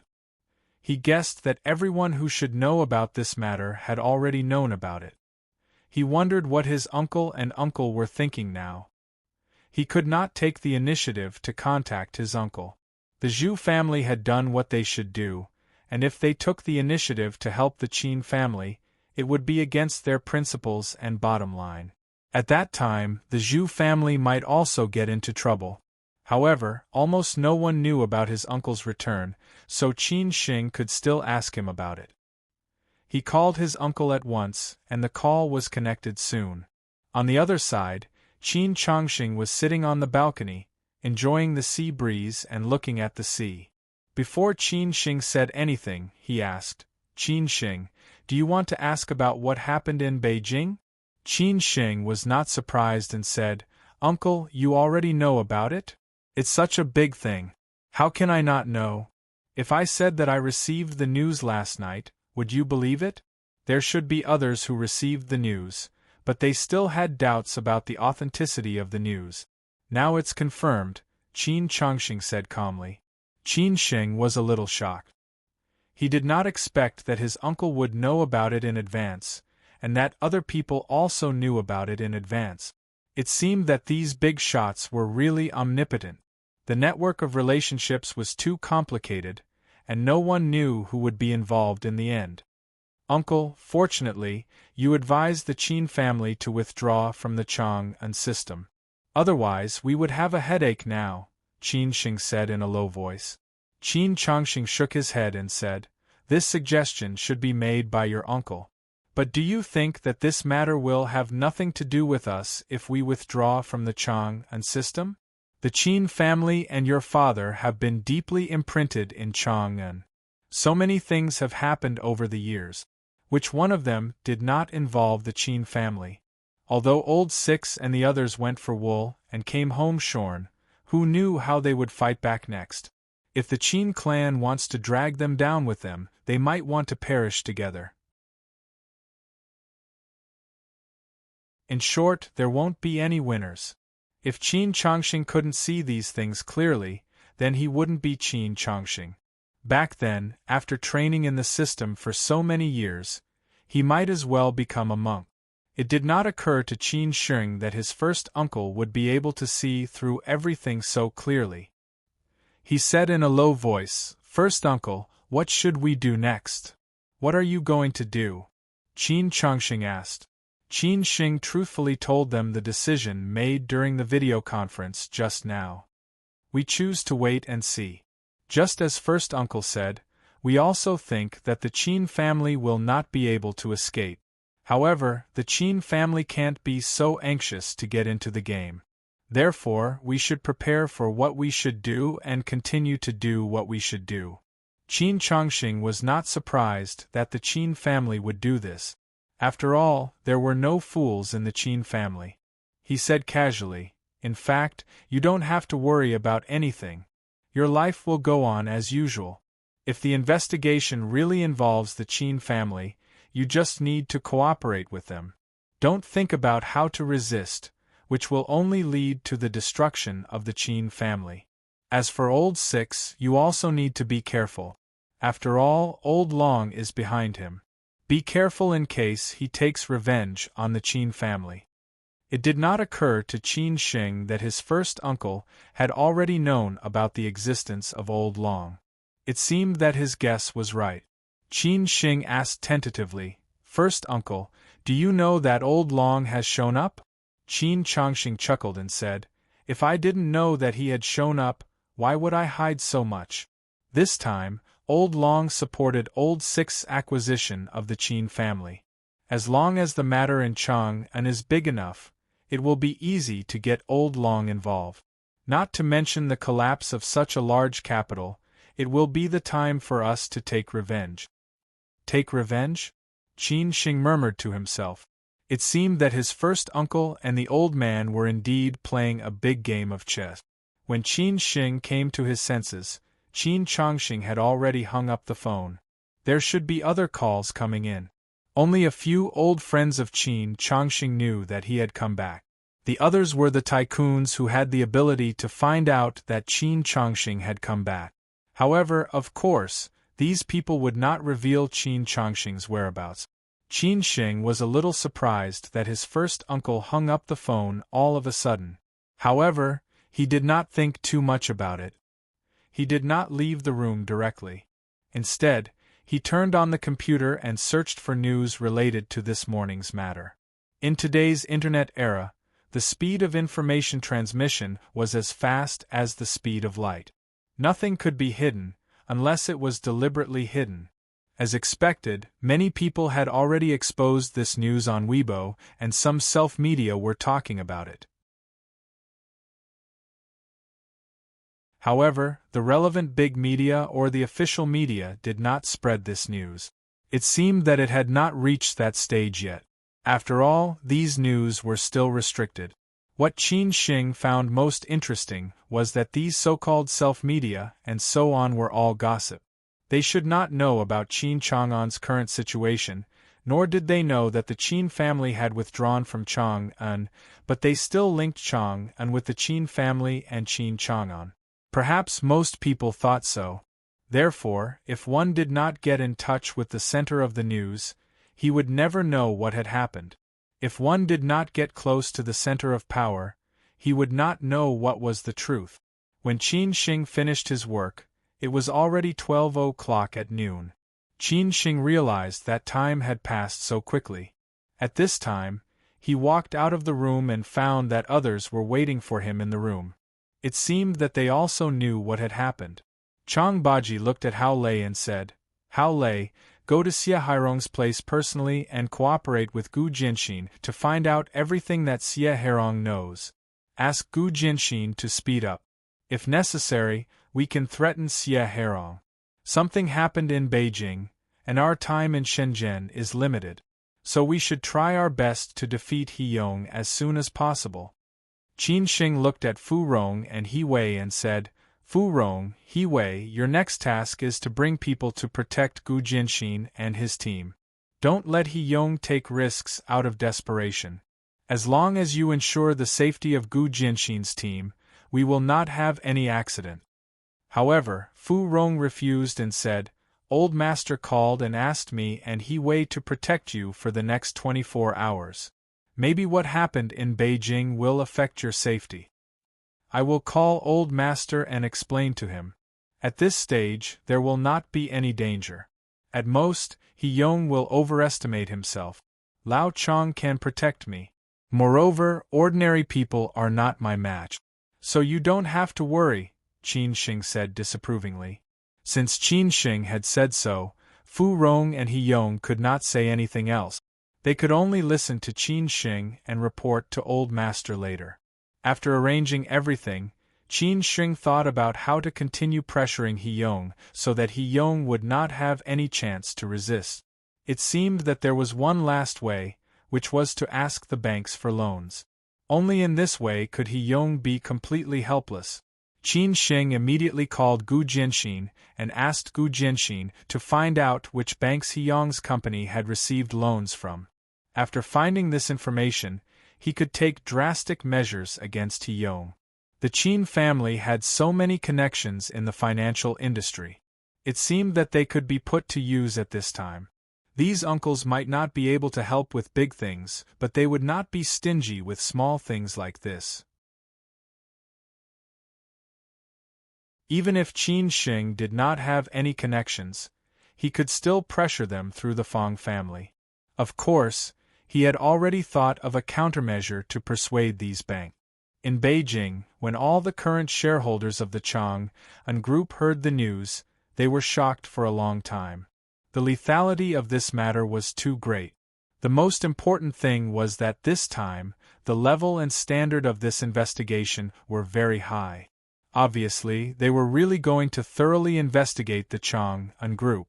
If that was the case, it wouldn't take long for them to be investigated. The Yang family was one of them. As the major shareholder of the Chang'an Group, the Yang family was a little flustered now. They had prepared in advance, but in the end they still failed to escape. Yang Yi came to see his eldest uncle as soon as he heard the news. The others must be headless flies after this incident. Only his eldest uncle knew what to do now. "Uncle, say something. If they really investigate us, our Yang family will be in big trouble," Yang Yi said impatiently. Yang Tong snorted and said, "Don't panic. So what if they find out about our Yang family? Did our Yang family use the Chang'an faction to do something outrageous, or did we break the law? Can't the Yang family buy shares of a company?" "That's right, uncle. I understand what you're saying," Yang Yi immediately responded. Yang Tong was also convinced by his nephew. He shook his head helplessly and said, "You understand nothing. Do you understand other things? What you need to do now is to try your best to draw a clear line between these companies and the Yang family. Don't let them spread any nonsense outside. Even if they really find out about us, don't have anything to do with the Yang family. Just leave the rest to me." As the elder of the Yang family, Yang Tong had to bear all this. The Yang family had been going downhill in recent years, but it was not really helpless. Besides, the Yang family had many connections that they had not used yet. It was unknown whether these connections could help the Yang family smoothly this time. This was also the good karma accumulated by their ancestors. Fortunately, the Yang family did not directly participate in the Chang'an Group's affairs. Otherwise, no one could save the Yang family.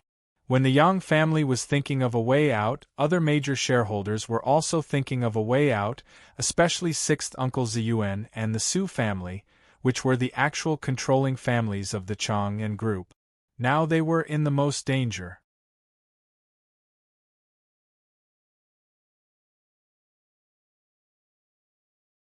Chapter 1055. This sudden news disrupted many people's plans, and many of the people involved were at a loss. Naturally, this included Zhe Yuan and the Su family, who received the news later. They couldn't get through to Sixth Uncle's phone, so in the end, they had no choice but to go directly to Sixth Uncle's house. After all, such a big matter was beyond their control. After Uncle Lu received the call, he knew that they couldn't turn the situation around anymore. They could only face the reality calmly. If nothing happened, it would be fine. Everyone would be fine. But if something really happened, then they could only pray for their own good luck. Sixth Uncle didn't go out to meet his old friends. Instead, he went home and moved directly to Shuani with his wife and the others. He knew that after this incident, everyone would pay attention to it. Even though the public didn't know that he was the actual controller of the Chang'an Group, Those who should know already knew it. Now, he was in the center of the vortex. Just like Qin Chang'an, many people would come to find him. Sixth uncle didn't want to be disturbed, so he had to leave the Sihyuan and move to Shuani, just like how the Qin family moved from Dengshiku to Shishan. However, sixth uncle thought that he was not Qin Chang'an, who was the controller of the Chang'an group these years. Many things were directly related to Qin Chang'an, while he and the others were just behind the scenes. Qin Chang'an was more important. Besides, they had recently bought the shares of the Qin family and regained control of the Chang'an group, which was also a formal procedure. However, a lot of the funds came from Elder Long. Even if they wanted to investigate this, they would find out about Elder Long's sixth uncle felt that he had to calm down. At this time, he must not panic. If he acted rashly, it was very likely that he would be shooting himself in the foot. Besides, no one knew who the investigation team wanted to investigate at the moment and what they wanted to investigate. It was not too late to act when everything was clear.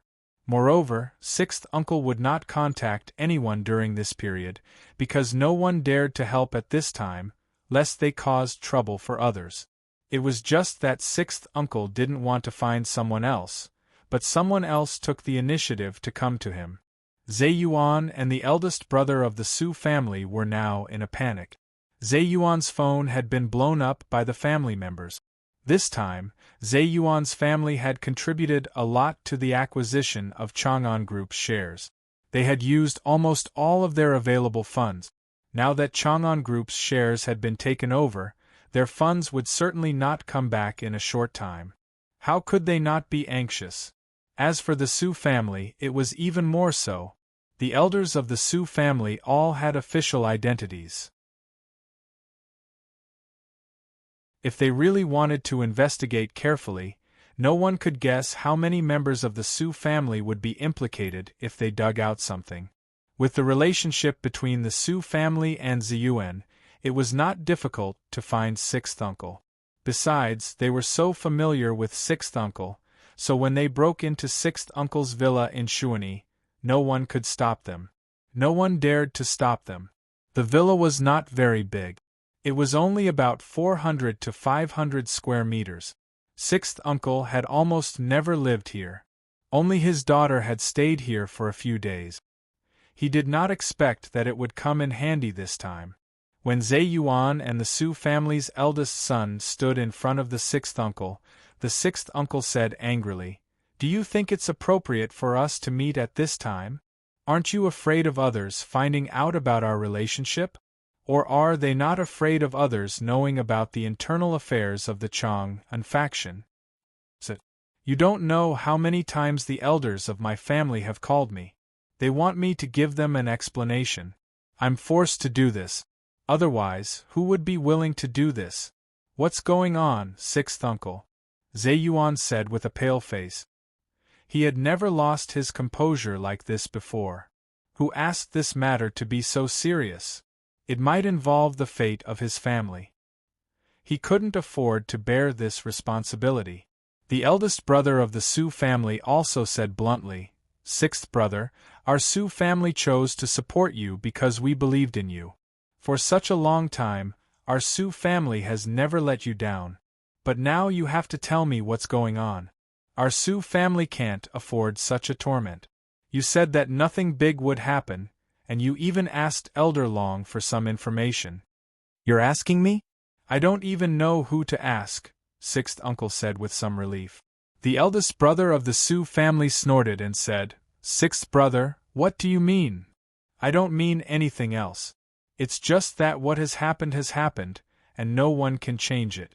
Now think about how to face it. The cause of this is Qin Chang'an. He's taking revenge on us. We can't let him get what he wants." Sixth uncle took the initiative to change the topic. He didn't want to be entangled in what had happened. Zeyuan said angrily, "The Qin family played a big game of chess. We were all fooled by them. They said they wanted to withdraw from the Chang'an system and offered their shares to us. It turned out that it was all a conspiracy. Qin Chang'an had planned all of this. If something bad happens to our family, I won't let the Qin family off easy. Let's see who will laugh in the end. Zhe Yuan said angrily. The Qin family is playing a big game of chess. At this time, the eldest brother of the Su family also echoed, Zhe Yuan, you don't have to worry about this. Since the Qin family dares to play like this, they can't blame us for being ruthless. I don't believe that they can defeat so many people. Zhe Yuan turned to look at Sixth Uncle and said, Sixth Uncle, what do you think we should do? Should we fight back directly now, or wait until later? At this time, Sixth Uncle said slowly, Zhe Yuan, we don't have to be so anxious. What's more, everything is not clear yet. We can't take the initiative to jump out.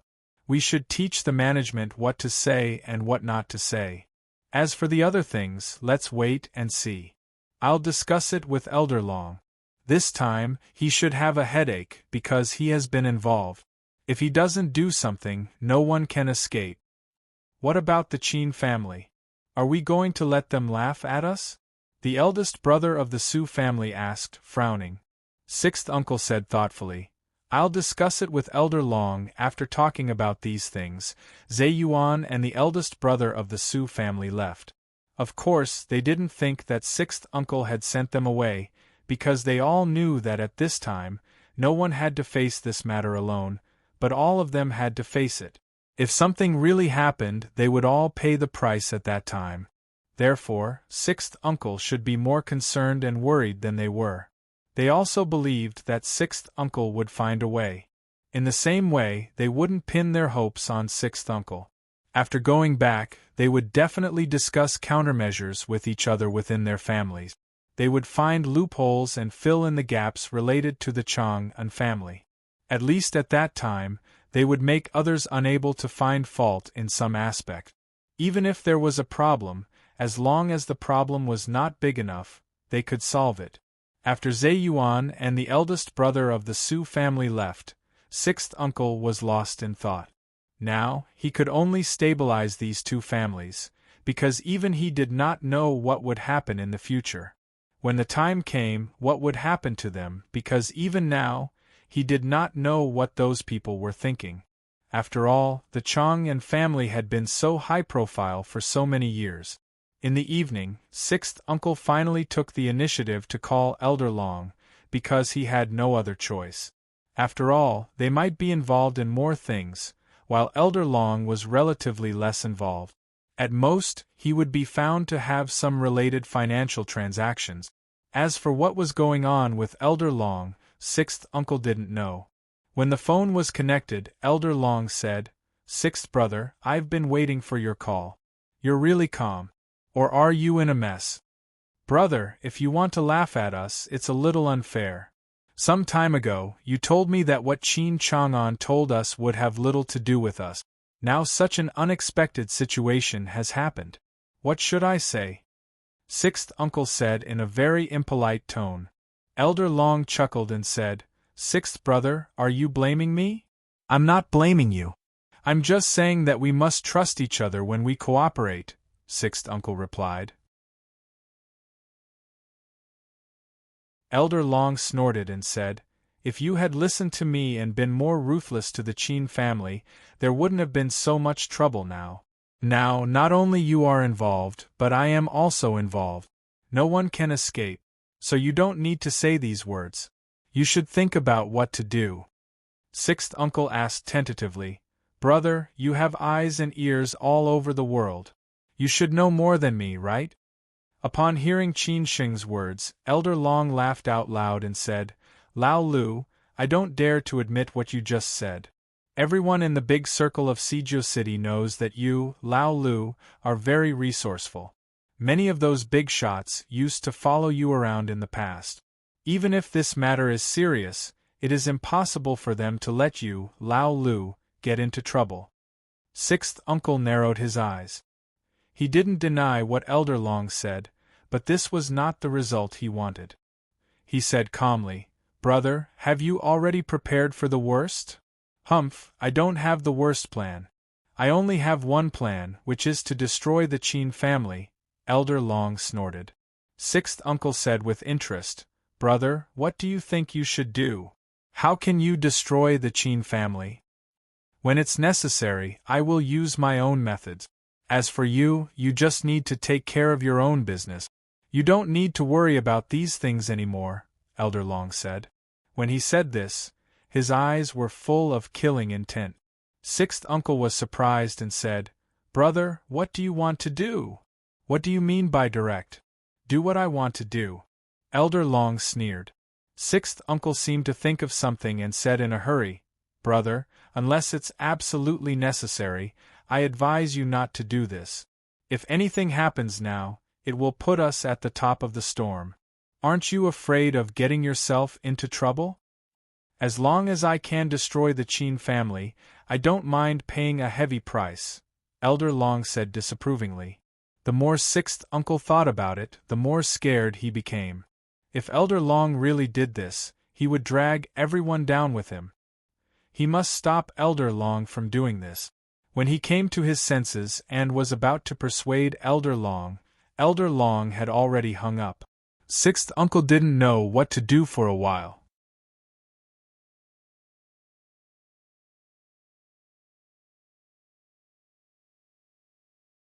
Chapter 1056. Sixth uncle didn't know how deep the hatred between Elder Long and the Qin family was. He knew that it was because of what had happened in the past that the two sides became mortal enemies. Elder Long had been hiding behind the scenes and hadn't shown up in the past 20 years. The Qin family had started to rise with its powerful connections and resources. Elder Long hadn't been idle either, but he hadn't been as high profile as the Qin family. Now that the Qin family was in danger, Elder Long showed up again and wanted to kill the Qin family. It was understandable. If he were the Qin family's mortal enemy, he would definitely hit them when they were down. However, Sixth uncle didn't know why they had become mortal enemies. However, Sixth uncle was having a headache now. Elder Long was not someone he could control, unlike the Su family, who would discuss everything with him. However, he and Elder Long were allies, almost in the same boat. Therefore, whatever Elder Long did would involve them, just like what happened in the Chang, and faction would also involve Elder Long. What Elder Long wanted was to destroy the Qin family. If necessary, he would resort to extreme measures. As Elder Long said, he would do whatever it took. Sixth uncle just wanted Qin Chang'an to be the scapegoat for the Chang and family's wild growth over the years. By then, they could control a new Chang and family. But now, things were getting more and more complicated, which seemed to be gradually getting out of their control. After Elder Long hung up the phone, he went from the study to the living room, where his trusted subordinate was waiting for him quietly. Elder Long looked at the old man, who had been with him for most of his life, and said thoughtfully, "Old man, if I ask you to kill Qin Sheng, how sure are you that you can do it?" Whether it was Qin Chang'an or Qin Changxing, Qin Sheng was the only heir of the Qin family.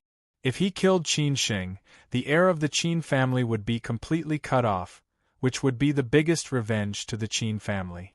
Therefore, Elder Long was ready to take this last route. As for the result of Qin Chang'an, he didn't need to worry about it anymore. No matter how powerful Qin Chang'an was, he would have to stay in prison for 10 or 20 years. As long as Elder Long worked harder, he might be sentenced to death or a reprieve. At that time, would the Qin family still be the Qin family?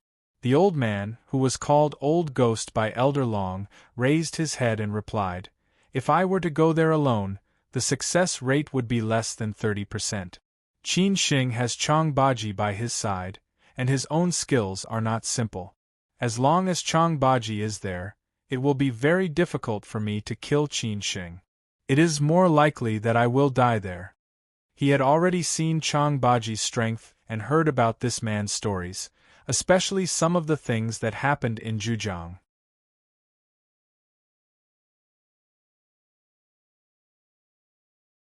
Elder Long pondered for a moment and said, "What are your chances of winning against Chang Baji?" 80%, Old Ghost said confidently. He had the qualifications to say such a thing. Elder Long thought for a while and said, "If I give you 2 more people and choose a suitable opportunity, such as luring Chong Baji away, I think you should be fully confident."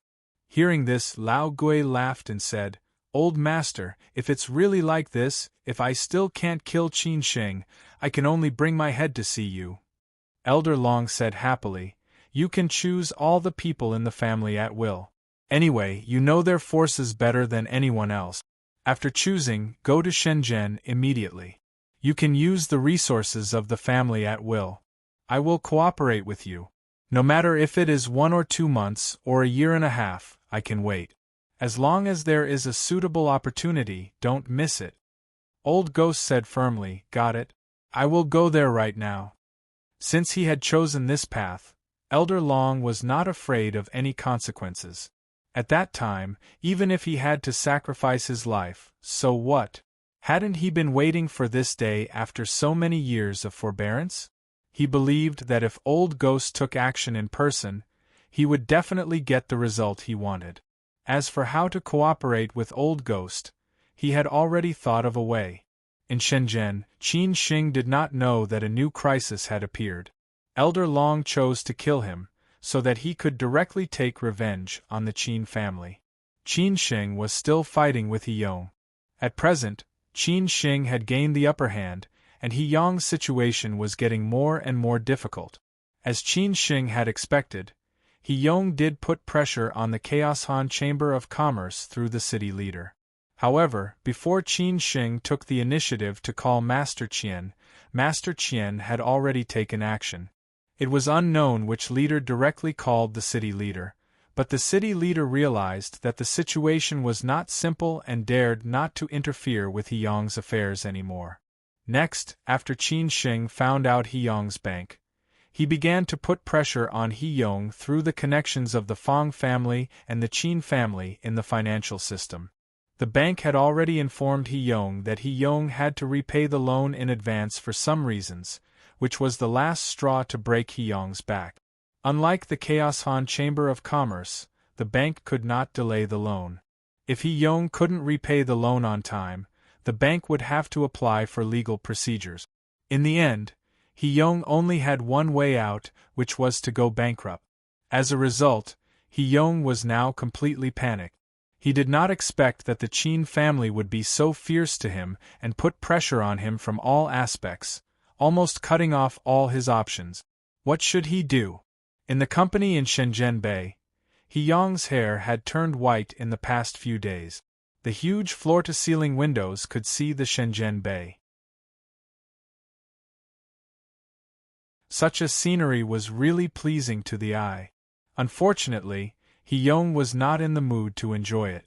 If he still could not come up with any solution, the doorstep would be broken by debt collectors in a period of time. At that time, he might have to jump down from the top of the building. All these years of glory would be a pipe dream. "Brother, we have no other way now. Isn't Sixth Uncle from Beijing and Master Long the Qin family's sworn enemy? You can call them again and ask for help. Now they are the only people who can help us. In the Greater Bay Area, no one will help us. Are we really at a dead end?" Duan Kai continued to persuade He Yong. He Yong took a big puff of his cigarette and drank strong tea. He shook his head and smiled bitterly. "Do you think I haven't asked them? But now they have no interest in the Qin family at all. This time, no one will help us." Hearing this, Duan Kai let out a long sigh and said, "If they don't help us, if we don't want to die, there is only one way left." "Which way?" He Yong looked at Duan Kai, thinking that Duan Kai had some other way. Duan Kai said slowly, "Go to see Qin Sheng." He Yong did not expect that Duan Kai's solution was this. He was so angry that he directly dropped the teacup and said, "You want me to beg for mercy for Qin Sheng? I thought you had some other way. If I ask you to beg for mercy, I will not beg for mercy. At worst, I will die. Brother, do you think there is any other way? If you really want to die, I won't say anything. But do you really want to die? It was not easy for you to get to where you are all these years. Are you going to give up like this? Isn't it just bowing your head and admitting your mistake? Isn't it just giving in to the Qin family? A man should know when to yield and when to stand tall. Brother, didn't you get to where you are now step by step? As long as this thing is over, you will still be the glorious boss he in Shenzhen. As long as there is life, there is hope. As long as you are alive, you will have a chance. Besides, the Qin family may not want you to die. They only want benefits. As long as we give them enough conditions, the Qin family will definitely choose to reconcile. After all, the Qin family is in constant trouble. I heard that the Chang'an school was investigated again. This time, it is a big deal. Even if the Qin family leaves the Chang'an school, they have been controlling the Chang'an school for so many years. Therefore, the Qin family definitely doesn't want to waste time in Shenzhen. I think they are willing to negotiate. As long as our attitude is sincere and the conditions are attractive, the Qin family definitely won't refuse, Duan Kai said sincerely. He knew that He Yong would not choose to die because he was not that kind of person. It was better to live a bad life than to die a good death. He Yong was very ambitious, and he did not want to let those people laugh at him.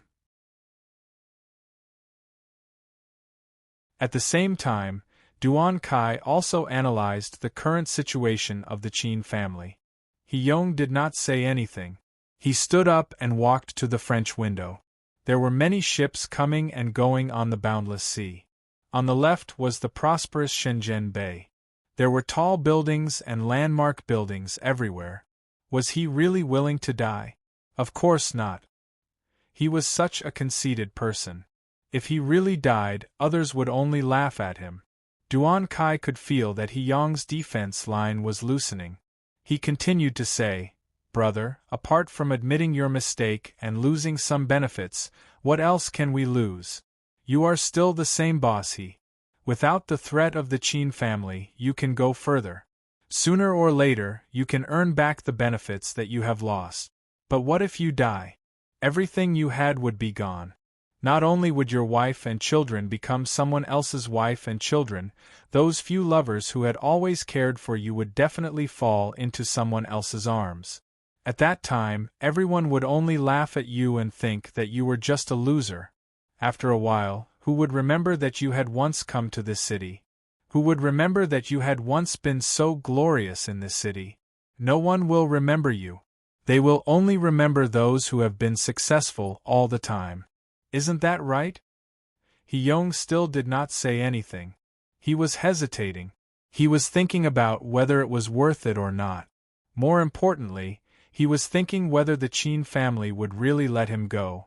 "Duan Kai, I'm afraid that if I really admit my mistake, the Qin family will not be willing to let me go. After all, I betrayed the Qin family when they were in the most difficult time. The Qin family will definitely want to kill me," He Yong said. Hearing this, Duan Kai knew that He Yong had compromised. He said calmly, "Brother, let's not care about what the Qin family thinks first. Only when you go there will you know whether we can talk about any conditions as long as the Qin family is willing to talk. If they don't want to talk, it is not too late for us to make plans. Isn't it just a few words of apology and cowardice? Except for you, who else will know?" Duan Kai had to admit that he knew He Yong very well. As he said, except for He Yong and Qin Xing, who else would know what they talked about? This sentence completely hit He Yong's weak spot. He understood a lot in an instant. So he finally made up his mind and said, "Contact Qin Xing. I will go to see him." You're tuning in to the Phoenix Nights YouTube channel. Don't forget to subscribe and join us on this journey to catch the most captivating stories.